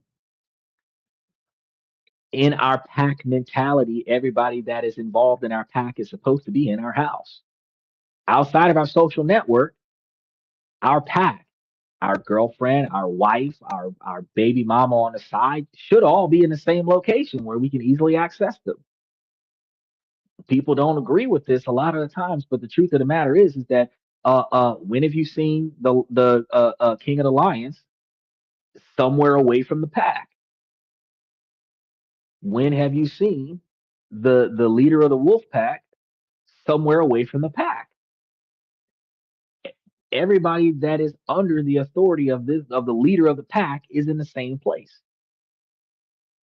Everybody that's under the authority of the leader of the household, which should be the man more often than not, is in the same place. So ultimately, uh, uh, uh, all of the people would be like the Crane Mansion. He had his wife, his second wife, his new girlfriend. All the women were in the same house with him, right? So in our monogamy economy, where a woman will move in and it's one man to one woman because it's socially unacceptable to have more than one person by law. So you can't marry two women in America unless you're Muslim, but you can have a wife and a girlfriend and a mistress. You move the woman in so that you can have direct access to your sex partner. That's what happens. That's where that comes from.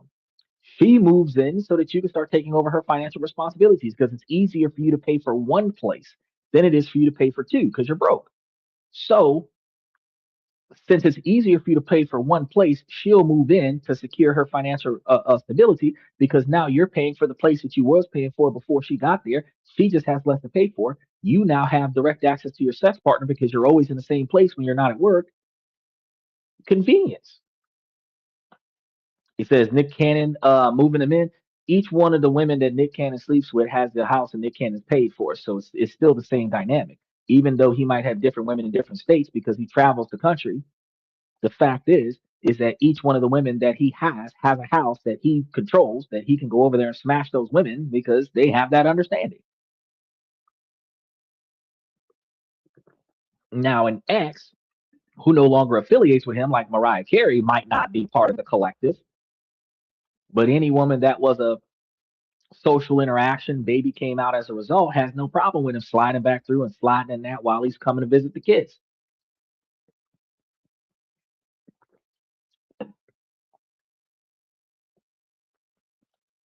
He has that. He has, and one of the reasons why he would have that possibility is because a lot of the women that he got pregnant were not multimillionaire women, and as a result,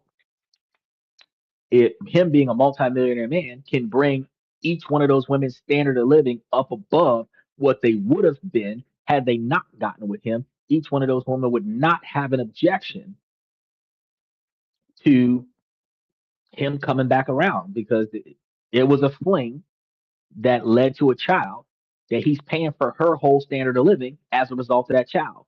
What's to complain about? It wasn't a relationship that led in a breakup. It wasn't any type of deceitful situation. He came in having a good time, and that good time led to a financial responsibility for 20 years that he is actually taking over. So you don't even got to fight him for the money.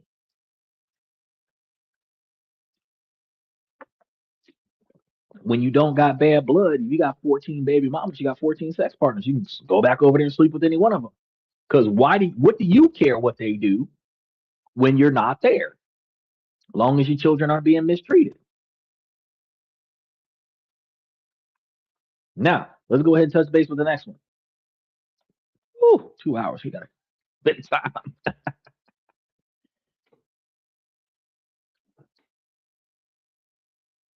Did I hit the Should I button? leave my partner? I Okay. 36-year-old female have been with my boyfriend who's 35 for 3 years now. And until last December he was hiding some of the worst things from me. I promised I would never tell, so I won't be giving specific details. Essentially no loyalty and killed all my confidence and trust. The last several years I've been battling cancer. First high-grade endometrial stromal sarcoma, and then a secondary primary malignancy, non-Hodgkin's lymphoma, which has metastasized into my brain. I work at a hospital full-time, bought our home, all of our vehicles except one his father gifted to him, pay for majority of our fun family outings, stay in the gym, consistent sex drive. I try to be everything. I'm loyal, honest, and attentive, but maybe a little bossy, and I overthink. I love his Bravo. personality and am very attracted to him. I was recently accepted into a very competitive medical school program for the next several years. I have 4 kids, he has 1. I try hard to be a good mom and partner, but I feel extremely burnt out, taken advantage of, and hopeless. I want to move past what he did, but when I'm triggered he often says he's trying and doesn't deserve me being upset because he's really been trying to be good. I, however, am still very affected by what he did. I start school again at the end of June and I know I will be very stressed and spread thin. I don't know if I should stay with him and continue to try to work things out, or eliminate the stress and find my own way through life. I'm so scared I'm being stupid and I'm a couple of months he will let me down again. What do I do? Um, okay, so it sounds to me like you're stressed and you're blaming him for it. It also sounds to me like he must have done something like I can't say that he cheated because you didn't just come out and say he cheated, but let's assume that he did. Um,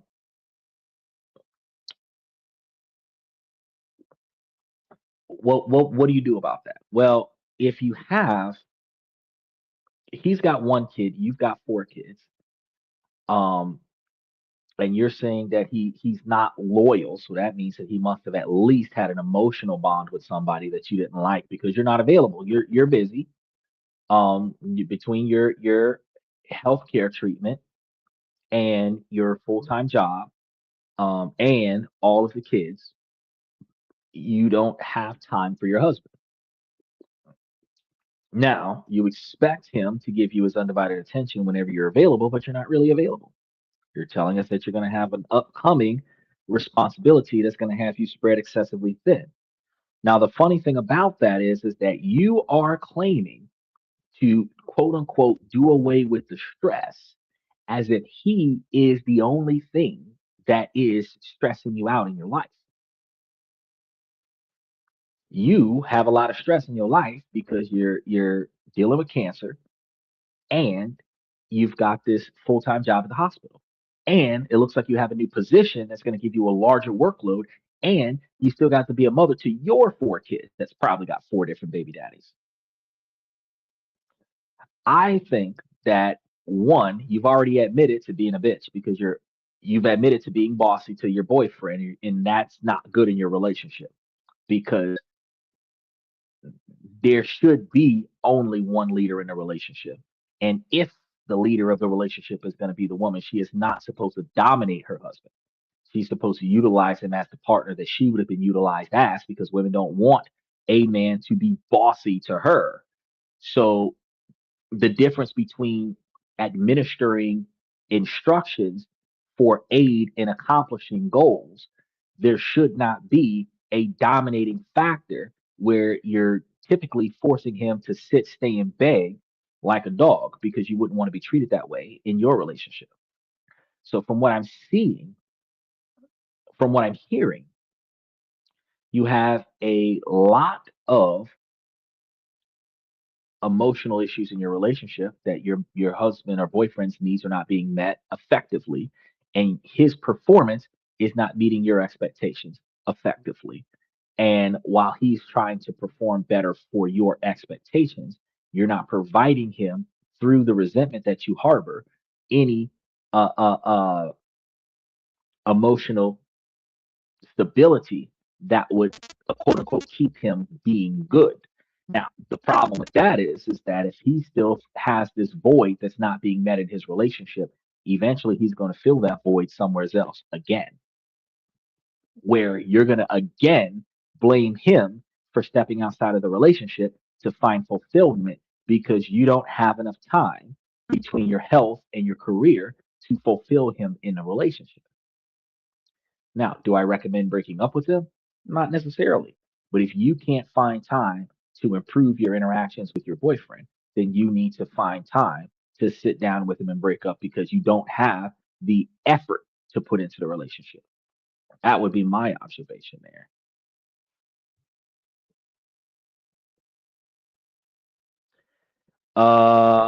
I see a very toxic person that's claiming, "Oh, lady, refund your money. This ain't the way to handle your problems."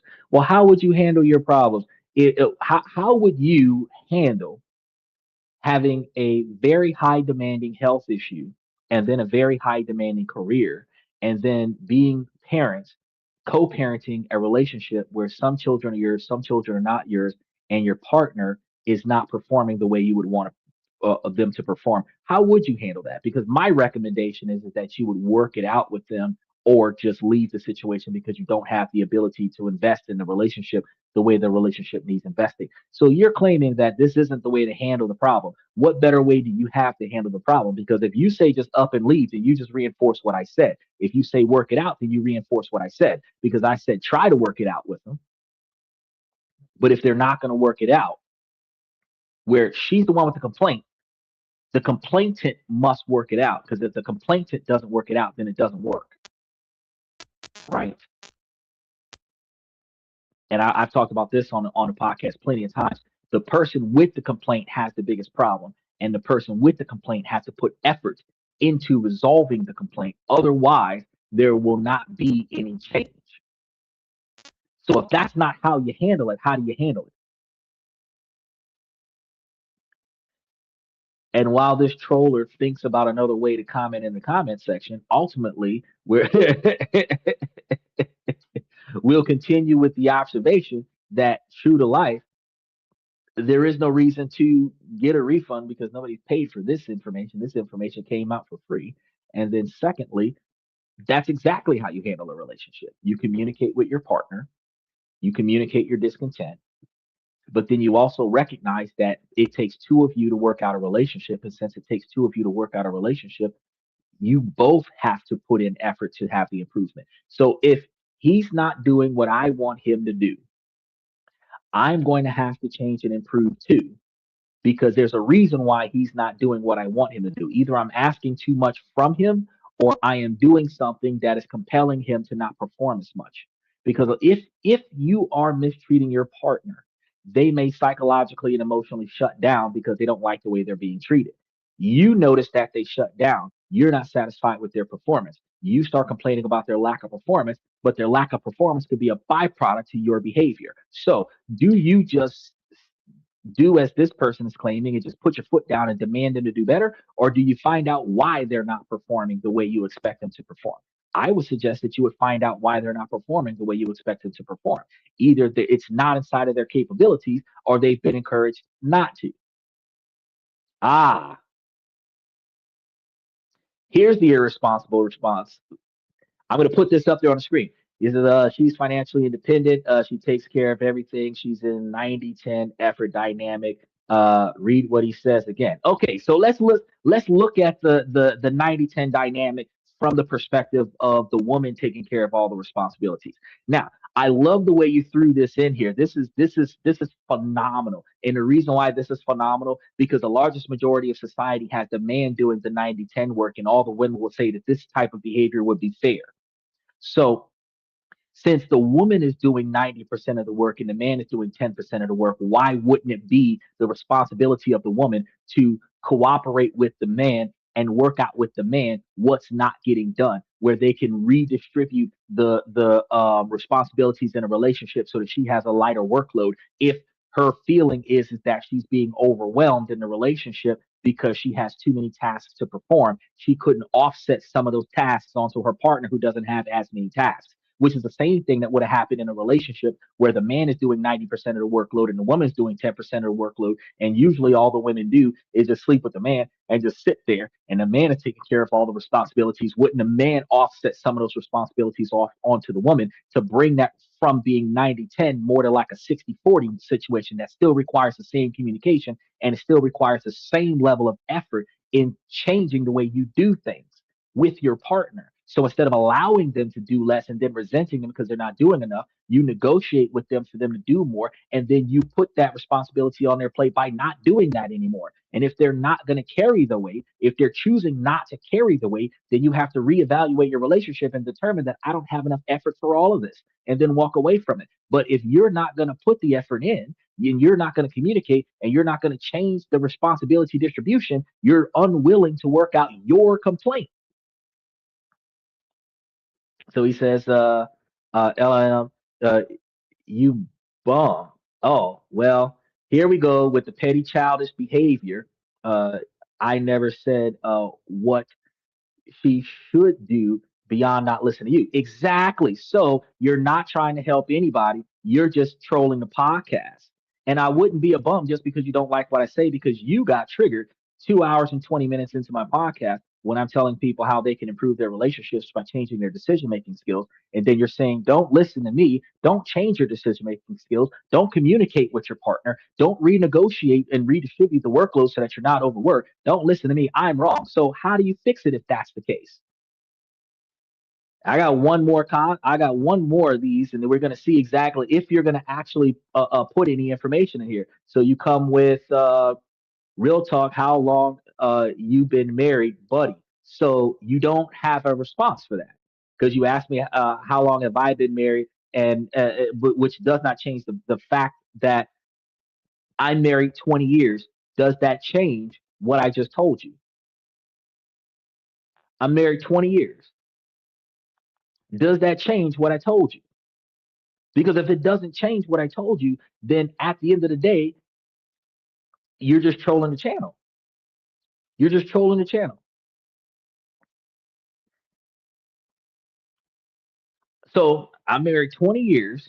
I'm telling you, if the workload is offset and you negotiate with your partner by communicating the stress that you're having, the overworked position that you're in, and request that your partner take some of the workload off, you're asking me why? Why what? Why what? I'm giving you the opportunity before I block you so that I could try to get an understanding of where you come from, because you came in petty. You have not answered any of my questions and you have not validated your feelings because you got triggered.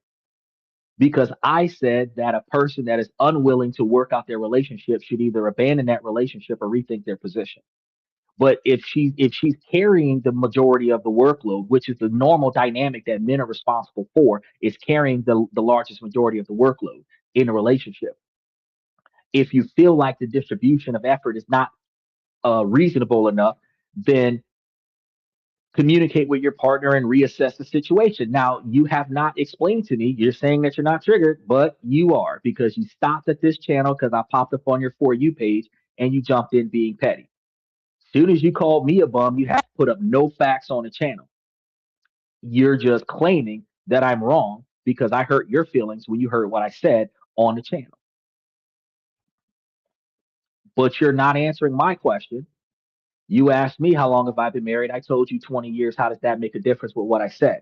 Now, since 20-year marriage is what's going on, how does that change what I said? I said communicate with your partner and work it out, or leave. But communicating with your partner is not just go and tell them that you're unhappy. It is finding out why your partner's not performing the way you want them to perform, because that's going to be part of the reason why you're not satisfied. Because if your partner is negatively impacted by your behavior and that causes them to perform less out of resentment, then you have to work out your partner's problem so that your partner can perform the way you want them to perform. It's the same way in a business. If the employees stop working, like when Amazon, all of their employees went on strike because they weren't getting paid enough money, you're not going to say, oh, you better work or else. I need to find out why you're not working. You're not working because you're not getting enough from me, which means I need to give you what you're asking for so that you have no excuse to not give me what I'm asking for. And that's going to be the same thing in a relationship, is that if she's carrying 90% of the workload, he's only carrying 10% of the workload. One of the issues that they're going to have, she's not available because between going to the hospital for chemo and going to the hospital for work, she's spending the majority of her time at work, not enough time at the house. And when she's at the house, she's got 5 kids between her kids and his kids to deal with. And usually women prioritize the children. Nobody prioritizes the husband, and the man is going undone. Even though he might have 10% of the workload, he still has an emotional abandonment issue that he has to deal with inside of his relationship. And she's got to fix that in order to get performance out of him for him to do the things that she wants him to do. Because if he's resenting the fact that he feels left out in his family, then he's not going to perform as well as he would perform if he felt included in his family. So tell me how that's wrong.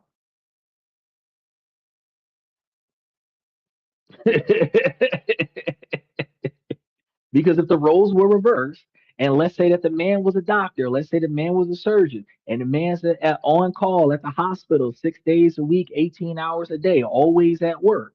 Let's say that the man, when he wasn't at work, he was at the house chasing his PhD. He rarely has 20 minutes with his wife at home. She's got 3 kids. He barely gets to see her because when he is at home, he spends time with the children. The dynamic would still be the same because he's spending 90% of his time not paying attention to his wife. His wife is going to still have that emotional void. He's going to have to fix that emotional void in order to get her to perform better. There's no way for you to set up a dynamic where, oh, the man's a piece of shit just because he's not contributing to the relationship as much as the wife. But if you flip the script and have the wife 10%, the man 90%, oh, that's the way it's supposed to be. No, it's wrong if one person is not contributing as much as the other person without reason. But if one person is not performing simply because of their emotional negative impact from the relationship where they're not getting what they thought they were supposed to have out of a relationship and they stop performing as a result. The same way an employee that's not getting paid enough money on the job stops performing as a result. Then at that time, you have to find out why they're not performing, and then you got to make changes in a relationship. So when I tell you that the communication is key and negotiations are necessary so that you can get what you're looking for out of the relationship by giving your partner what they need out of the relationship also, you're telling me that's wrong. How do you, what are you talking about?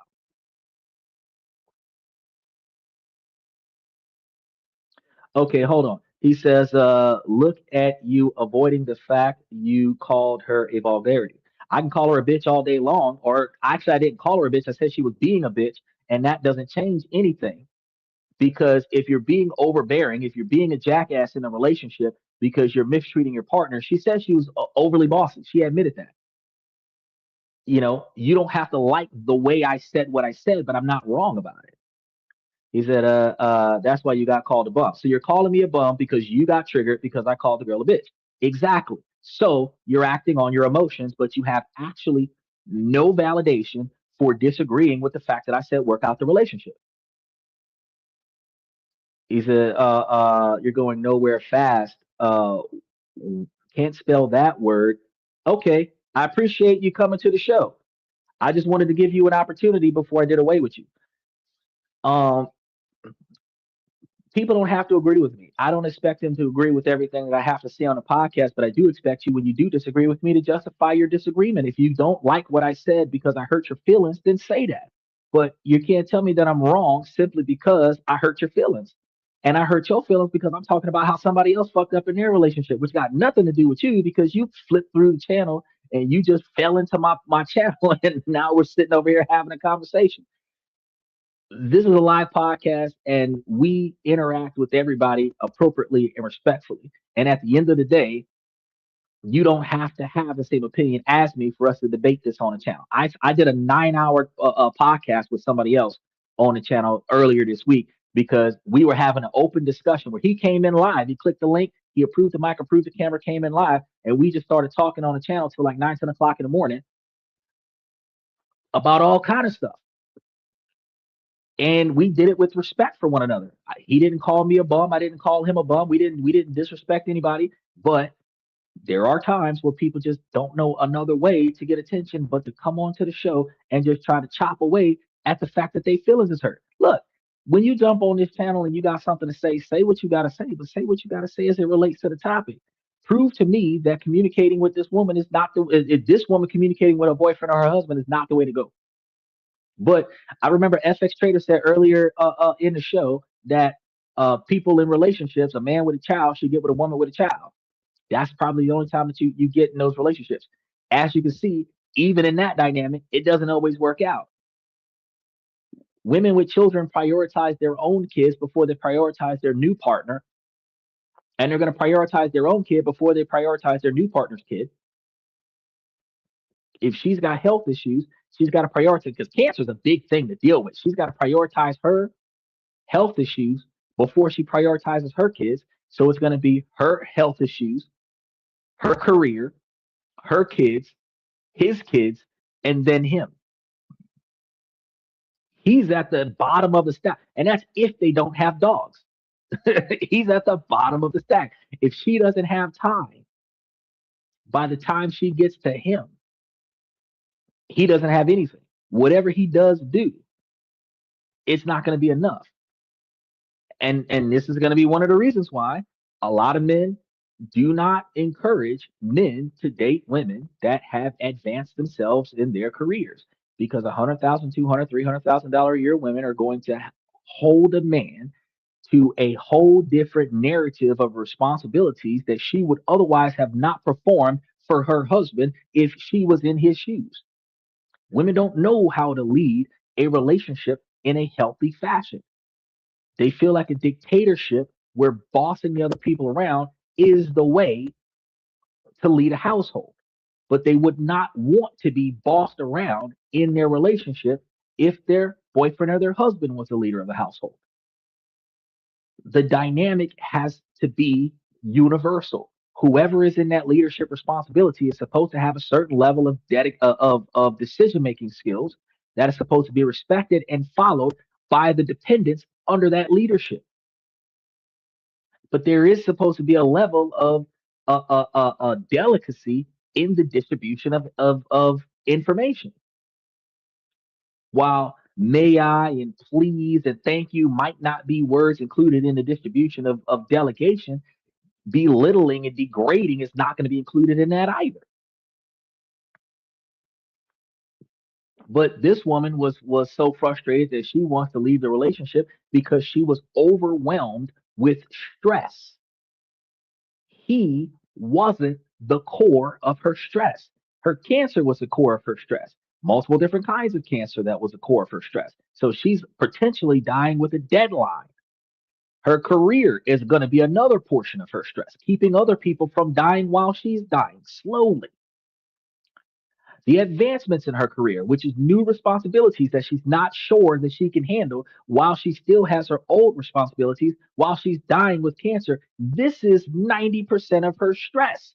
Then she has her kids' problems. She has his kids' problems. Before she even gets to him, his problems, and whatever the fuck he's doing, she's got too much stress between her health, her career, and her 4 kids. So if she got rid of her boyfriend and his child, she would not get rid of 90% of her stress. She would only get rid of the partner that will help her mitigate that stress.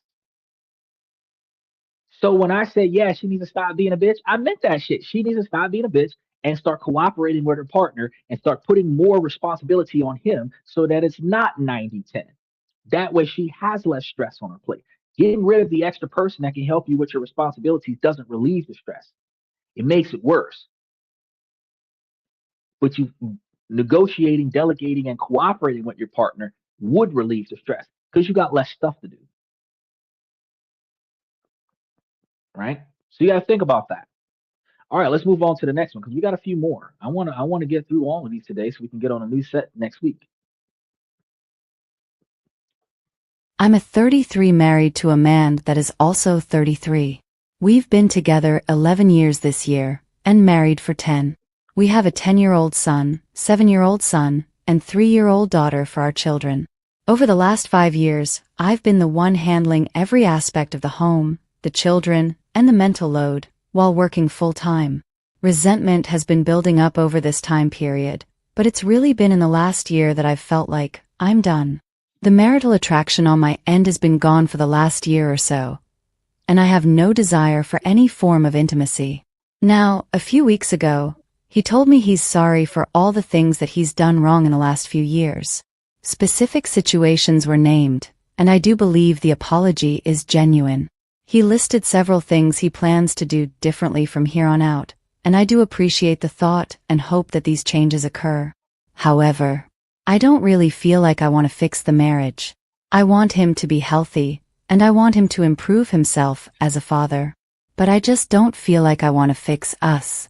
I feel like such a bitch because he's clearly trying and wants to fix things now, and I just don't. I don't really have words to explain why I don't, but I know how I've felt for most of the last several years, and I just don't feel like I can go back, or that an apology and changing for the future replaces the past. Okay, look at that. Now, she said it. I didn't have to say it. She's being a bitch. Why? Because you're being unreasonable. So I could probably rephrase it in a nicer tone, but there's no true nice way to tell somebody they're fucking up. Okay, she was in a relationship, she's been in this marriage for a very long time. First half of it didn't go the way she wanted it to go. Whether or not she articulated that to her partner or not doesn't change the fact that she built resentment over the years while it wasn't going the way she wanted it to go. At some point, she has emotionally checked out of the relationship, and for the last year, guaranteedly, she has completely detached herself from this relationship, but she is still physically in it, which is what a lot of people do.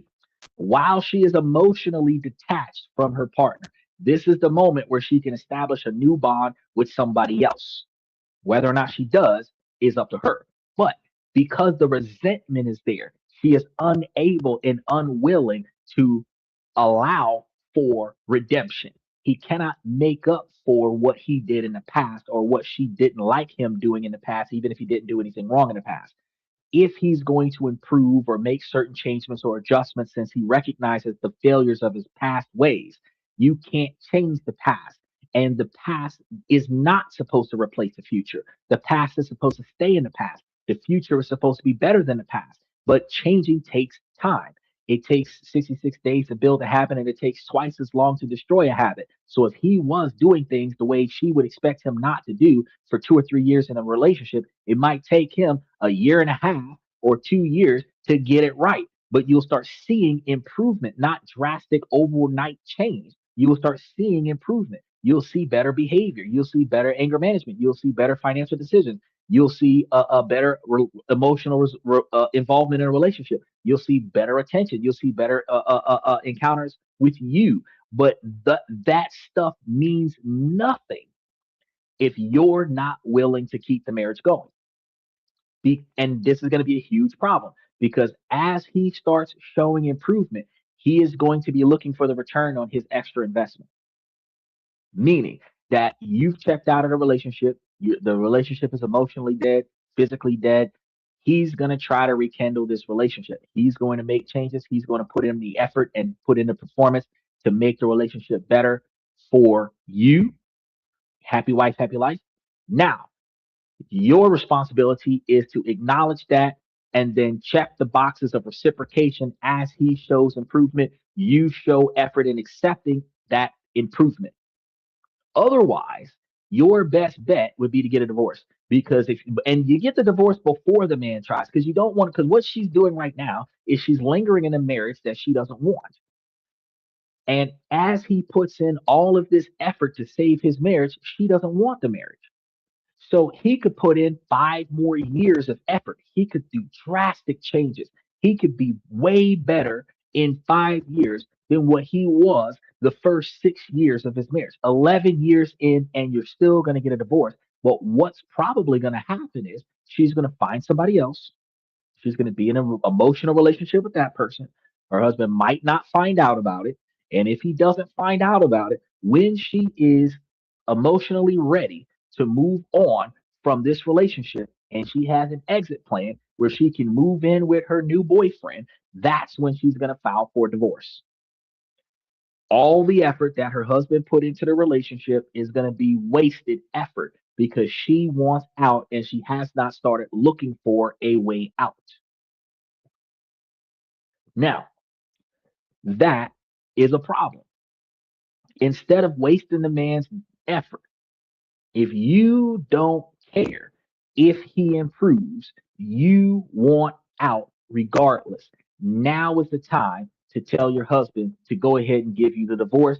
Y'all can be friends as exes. He can work on his life, improve himself, and be better for the next woman and be a good father to his children. Y'all can behave in an appropriate and mature fashion in front of the kids, live in separate houses, and not have to deal with the resentment that's already harbored between you. Y'all might just separate and live in separate places for a few months where honest to God, that might actually benefit your marriage as opposed to getting a divorce. If y'all just separated and you live somewhere else for 6 months. But usually what the problem is that since you've already emotionally checked out of the relationship, if you go live somewhere else for 6 months, that gives you the opportunity to start sleeping around while you're married. And after you've gotten over the resentment and you miss your husband and you want to go back, you're not going to tell him about all the people you slept with while you were gone. But when you come back to the marriage, you might actually allow him to work on a marriage because you're going to be working off your guilt from cheating on him as he works off of his guilt of not satisfying your expectations.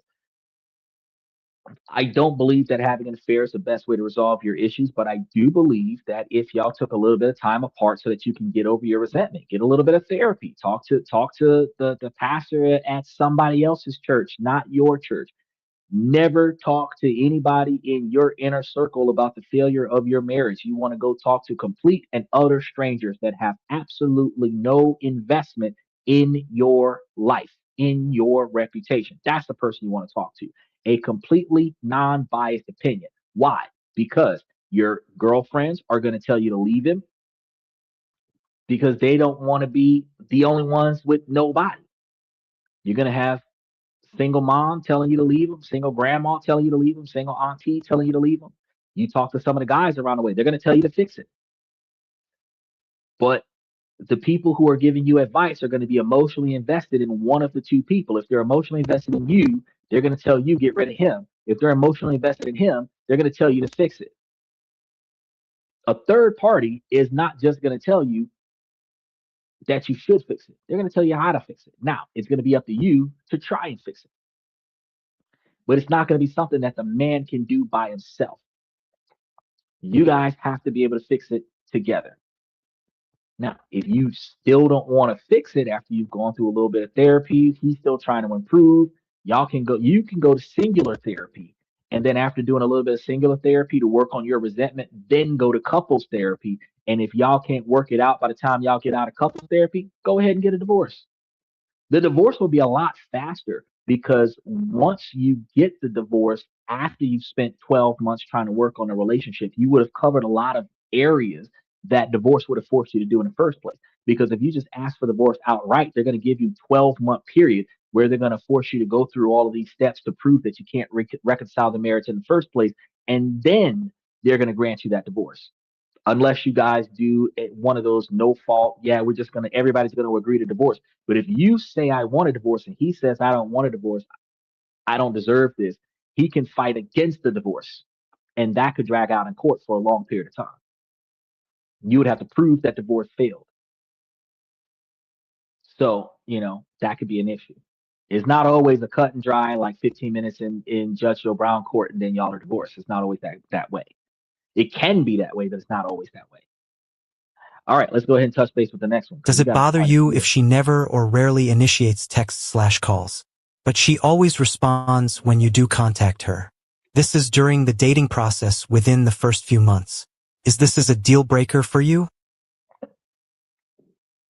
Okay, to answer that question, no, it's not a deal breaker. It's not a problem for me. It's going to be a problem for you. But it's not necessarily a deal breaker. She's quick to respond when you reach out to her, but she doesn't put in effort to reach out to you. That means that you're something to do. You're not a priority. She does have enough interest in you, or at least she likes the validation from you because she's responding to you when you reach out to her. You guys have only been communicating on social media, texting back and forth for a few months. You have not committed to one another. You have not seen each other in person often enough to be each other's whole world at this moment. She does not have the direct emotional bond to you that prioritizes you over the other things that's going on in her life. So you are a back burner thought process. That's not a bad thing. While you guys have an open line of communication, your relationship hasn't gone cold, she hasn't ghosted you yet. You still have an opportunity to progress it into something more dominant. She also might be the kind of person that spends less time on her phone and more time in real life. She could be the kind of person that spends less time on her phone and more time on a video game console. You never know. Um, but the best way for you to address that situation is to put more effort into video calls, not texting. Put more effort into in-person engagements. Um, because the more you guys get to see each other and the more you guys get to talk to each other, the stronger your bonds can be. Now, the difference between a video call and text messaging is going to be the fact that you can have a 4 hour conversation texting back and forward, curating your thoughts, deleting the message, resending, and editing what you say so that you're always presenting your best self with the person when you're texting back and forth. But if you're video calling one another, you can probably only get 20 or 30 minutes worth of conversation in. To cover that 4 to 6 hours worth of texting back and forth, you're going to run out of things to say. You're also going to be able to talk genuinely with the person because you can't curate the first thought that came out of your mouth. Notice it's not the first thing that hit your mind, it's the first thought that came out of your mouth. Before you could think about what you said it, and your ability to maintain an interaction with that person throughout that discussion shows your ability to formulate a bond with that person. If you were able to dedicate 20, 30 minutes a day to communicating with that person on a video call until you can start doing, at least 1 or 2 days a week of in-person interaction with one another, even though you're not texting each other as much, you are still engaging each other often enough to know that this relationship does matter. But you have to progress it from digital to in person. If you're not capable of transitioning it from digital to in person, meaning she doesn't have time, she's always busy, she can't commit to a time and a date, then this relationship isn't going anywhere. If she would prefer to keep it on the channel, keep it on the platform that you guys are using, she's probably a bot because on dating platforms, they get paid to keep you on the platform. And a lot of dating platforms have you pay for the membership so that you can talk to people. So the longer you're on the platform, the more the platform makes money. And just like the longer you're on YouTube, the people who you're on YouTube watching make money. The person who's communicating with you could be communicating with you just because they have like 13 or 14 different cell phones here and they're communicating with everybody to make money. Yeah, that's wild. We covered that on the show before. Okay. Um so let's go slide in. That one was pretty easy. Let's go ahead and slide into the next one. I am at the verge of losing my mind. I want to leave my fiancé. My best friend says I should stay and make it work. We have a 7-year-old to get, but I'm tired of him not being financially responsible. Feels like he does not want to make things work. He spends his money and expects me to help him with gas and other expenses because he spends his money within a week. Mind you, he makes way more than me. It has been ongoing. I have tried talking. I have tried sitting down and doing a budget together. Nothing works. We are always behind on mortgage and other bills. He uses his bonuses for whatever else he feels like instead of paying ahead or bringing bills up to par. Not sure what to do. If I use the joint account for anything, no matter the amount, usually cleaning supplies, rarely gas and groceries, he questions me to why and what I bought, even if he sees me walking in the house with what I have purchased. He doesn't care if my car needs maintenance or anything. Am I overreacting? Actually, this is probably the first woman that has come onto the show and had a legitimate concern. Uh, so one of the failures that you had at the beginning of your relationship was that you got a guy that was spending a bunch of money on you and you thought, oh, this is going to be fantastic. Well, as I told you guys before, when you date a guy because he's spending a lot of money on you, and you think that exact same train of thought that this is going to be great, you're tricking yourself because specifically a guy that's willing to waste a bunch of money on you when you first meet is a guy that's willing to waste a bunch of money during your relationship. Whether he's spending it on you, spending it on himself, spending it on other people. So he's not gonna want you to control the financial narrative. Okay. You clearly don't want to put in more than what you're putting in to cover the financial narrative. You said that you tried a budget. That would have been one of my recommendations. You could change the way you do things, and instead of just trying a budget, you could have him. So here's how we change the budget scenario, because you guys got the joint bank account, and he should have discretionary spending limits. And that's probably one thing that you need in your relationship that you don't have is discretionary spending limits. He gets a bonus, it goes into the joint account. If he has a $300 a month limit of spending money, which is a lot of money, that's like $3,600 a year.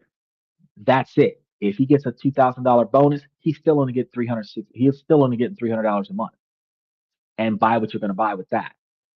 The rest of the money goes towards the house. You guys have to agree to that, and then auto pay everything out of his bank account except for the $360 that he's supposed to have in the account. Put all the rest of that stuff into the joint account, or have direct deposit into the joint account and then just wire transfer to his personal account $360. Next step you can do is cut up his debit card for the joint account so that he doesn't use the joint account instinctively. That will force him to have to use a personal account and then go directly to the bank to go and get cash for from the joint account. Okay. Now, you don't want to control him, but as we talked about on the show before, if you are long-term satisfaction and he's short-term gratification, this usually never works because you're going to be trying to micromanage the money for the future and he's going to be living in the moment. This could happen where the man was doing all the heavy lifting with financial responsibility and the woman was being financially irresponsible by spending all the money on hair, nails, trips around the world, and everything like that. Now y'all see how it happens in the reverse, where the man is spending more money than being made in a relationship and the woman is carrying the brunt of the responsibility, even though she makes less money. The situation doesn't change. It's very uniform. She is not going to be satisfied in this relationship until she can get the finances under control. Now, since it is just the finances, one thing that y'all could do to offset what he does is build up a brokerage account, which I know you're going to say that's hard to establish because he's spending a bunch of money. Talking to him about living off of the interest instead of spending the principal may convince him to change the way he uses his money, where he can put his money into the brokerage account and then take the dividends from the brokerage account and pay for his efforts. That will change where the money goes. If he puts $2,000 a month into the brokerage account, he's getting $200 a month back from the brokerage account. He would have more spending money every month from the interest, where the principal will continue to run firm.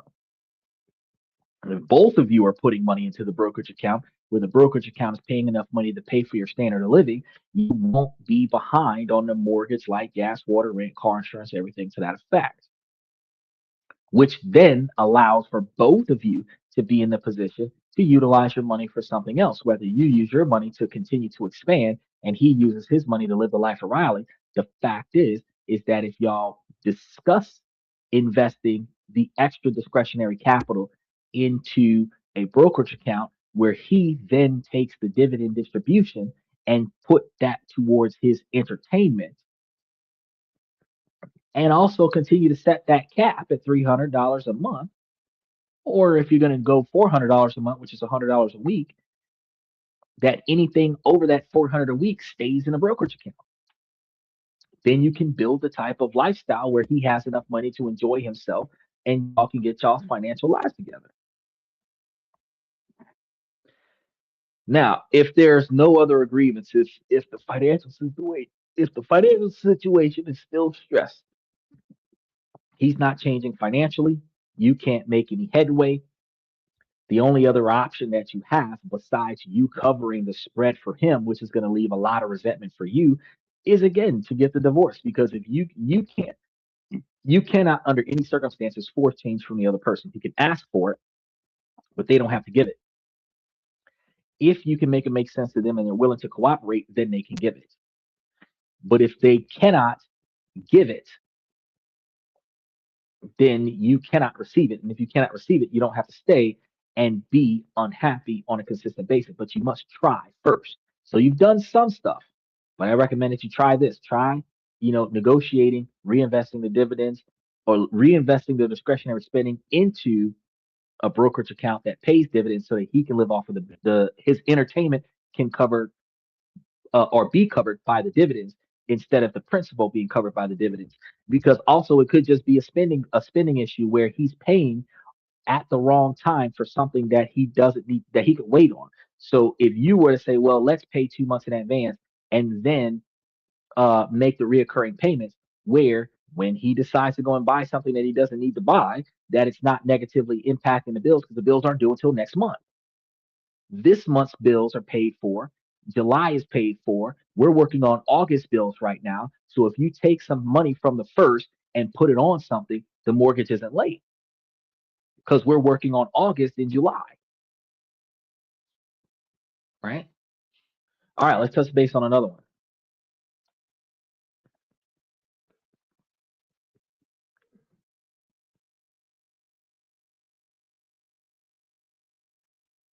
How often do you see your partner? I love my husband, but I feel guilty that once a week seems to be enough for me. Me and my husband have been married for 2 years. We come from different countries, cultures, and backgrounds, and it definitely made our relationship more difficult. In the second year of marriage, we faced a lot of difficulties. He often emotionally vented out on me, and it influenced my feelings towards him a lot. At one point, he started to gaslight me. After a very tense argument and his attempt to gaslight me, I took my belongings and went away from our house. I rented my own place. I told him that I love him, but I would even consider seeing him again only if he goes to therapy. I also came back to therapy to have some support and survive that difficult moment. After a few weeks, my husband wrote me that he started therapy. After maybe a month, he asked me to talk.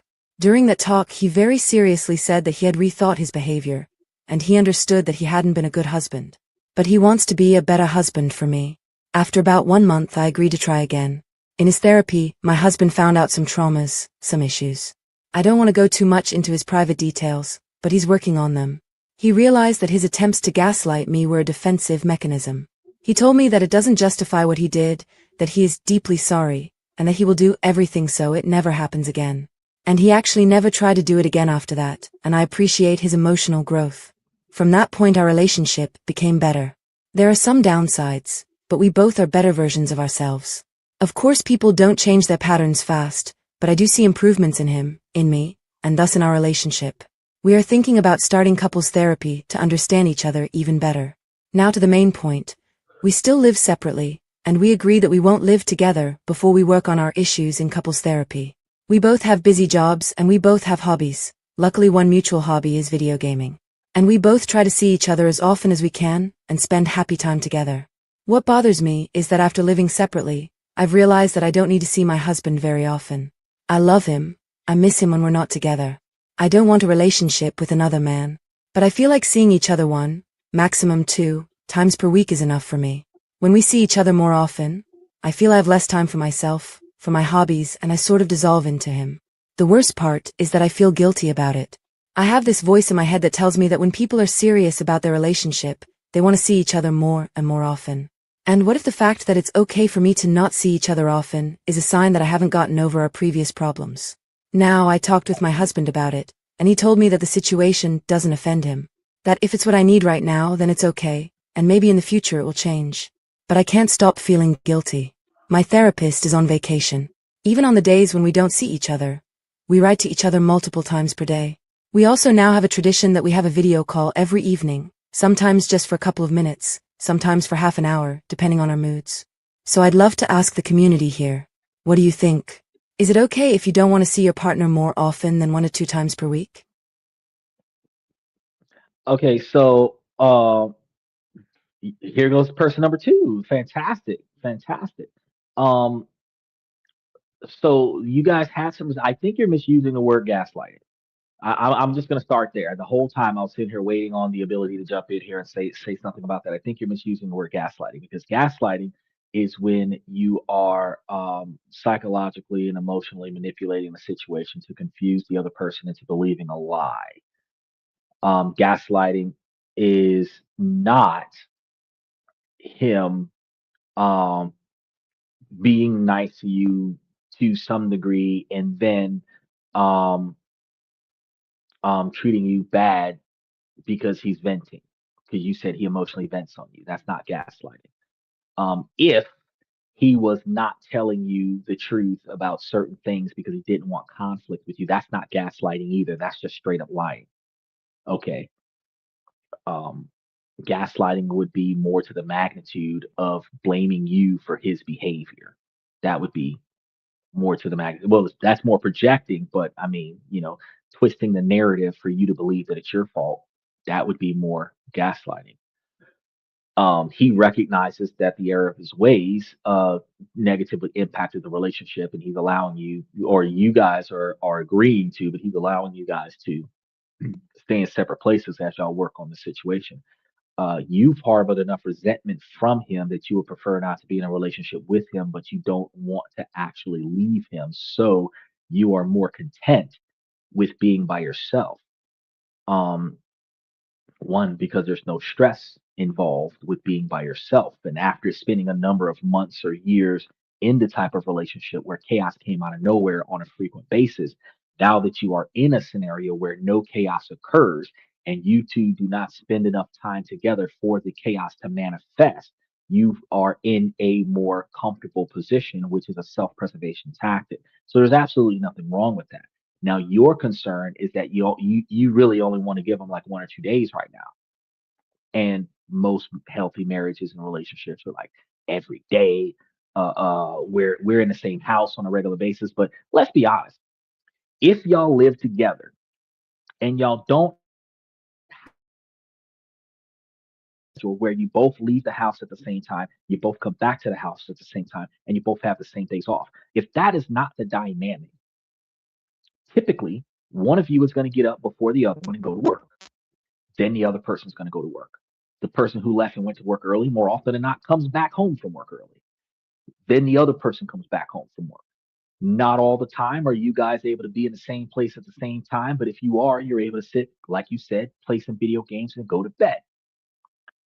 The only thing that you are missing out on right now is sleeping together in the same bed. And I don't mean the sexy time. I mean literally having somebody next to you, cuddling, being able to feel somebody else's heartbeat.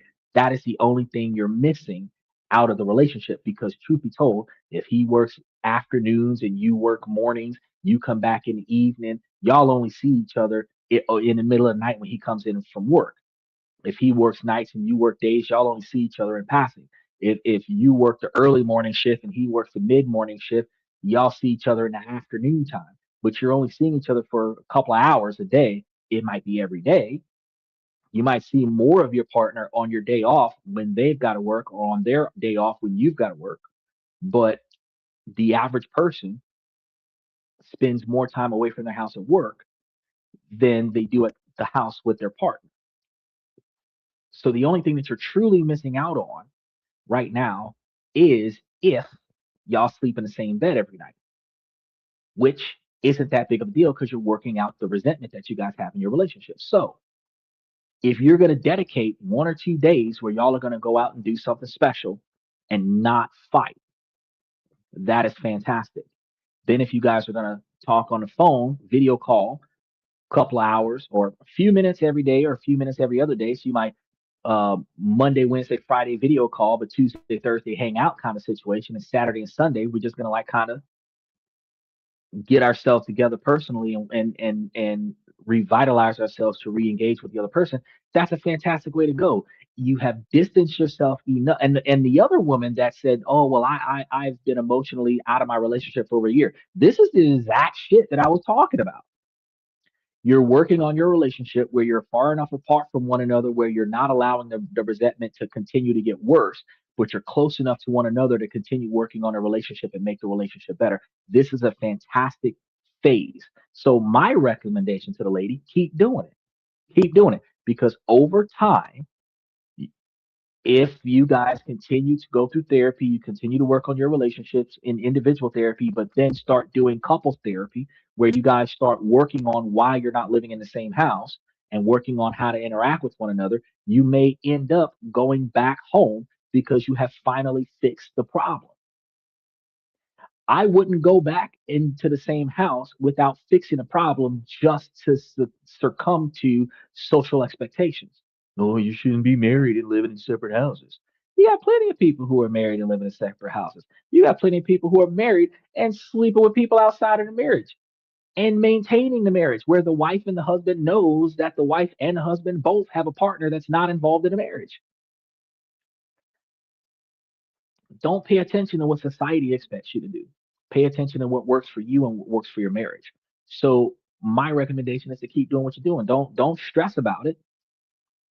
All you have emotional availability for right now with all of the resentment is the 2 days a week guaranteed.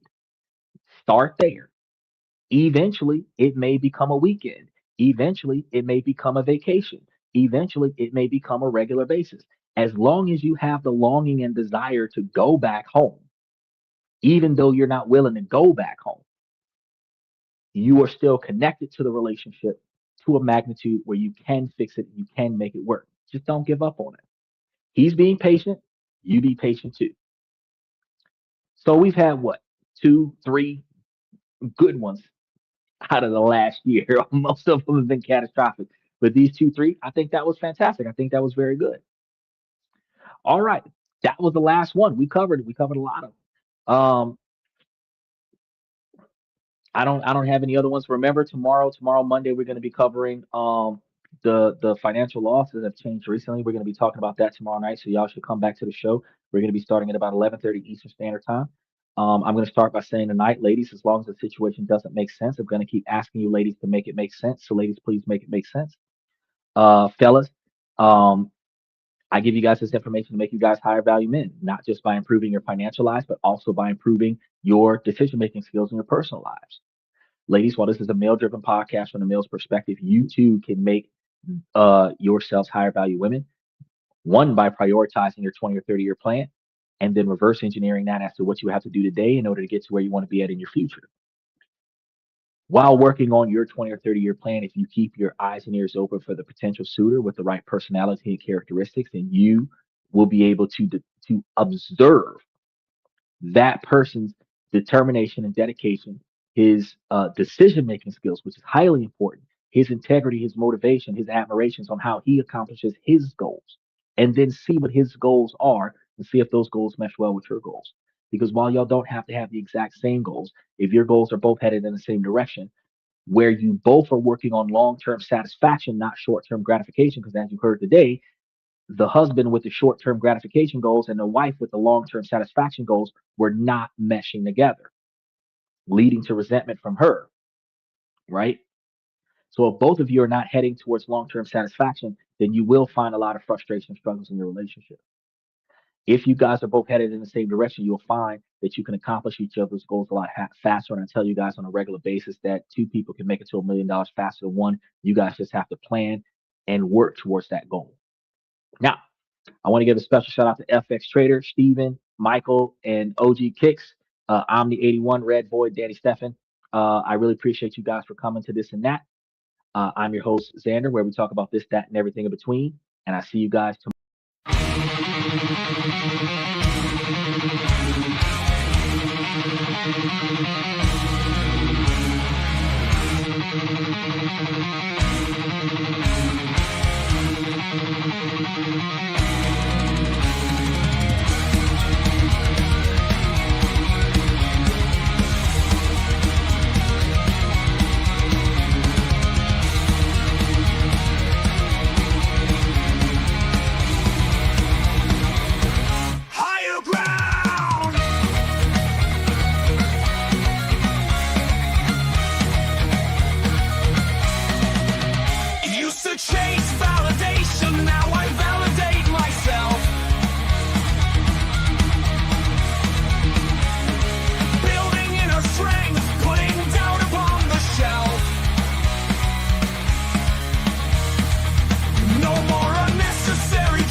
My network is my net worth.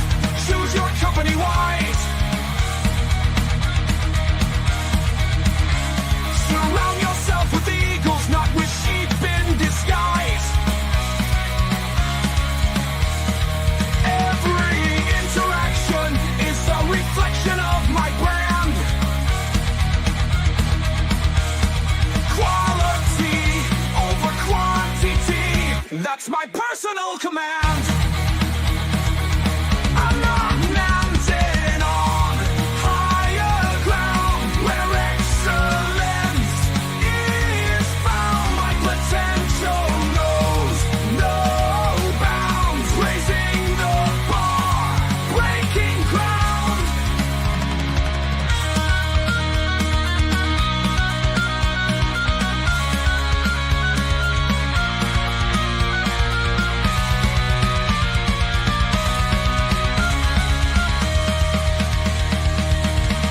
I'm not just living, I'm manifesting my vision, cutting through limitations with surgical precision.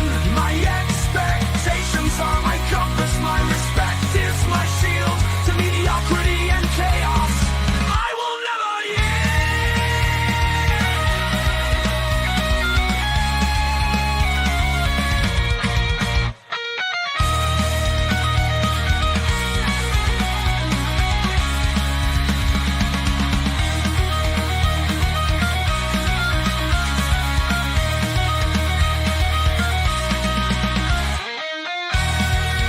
I'm not just living, I'm manifesting my vision, cutting through limitations with surgical precision. My expectations are my compass, my respect is my shield to mediocrity and chaos.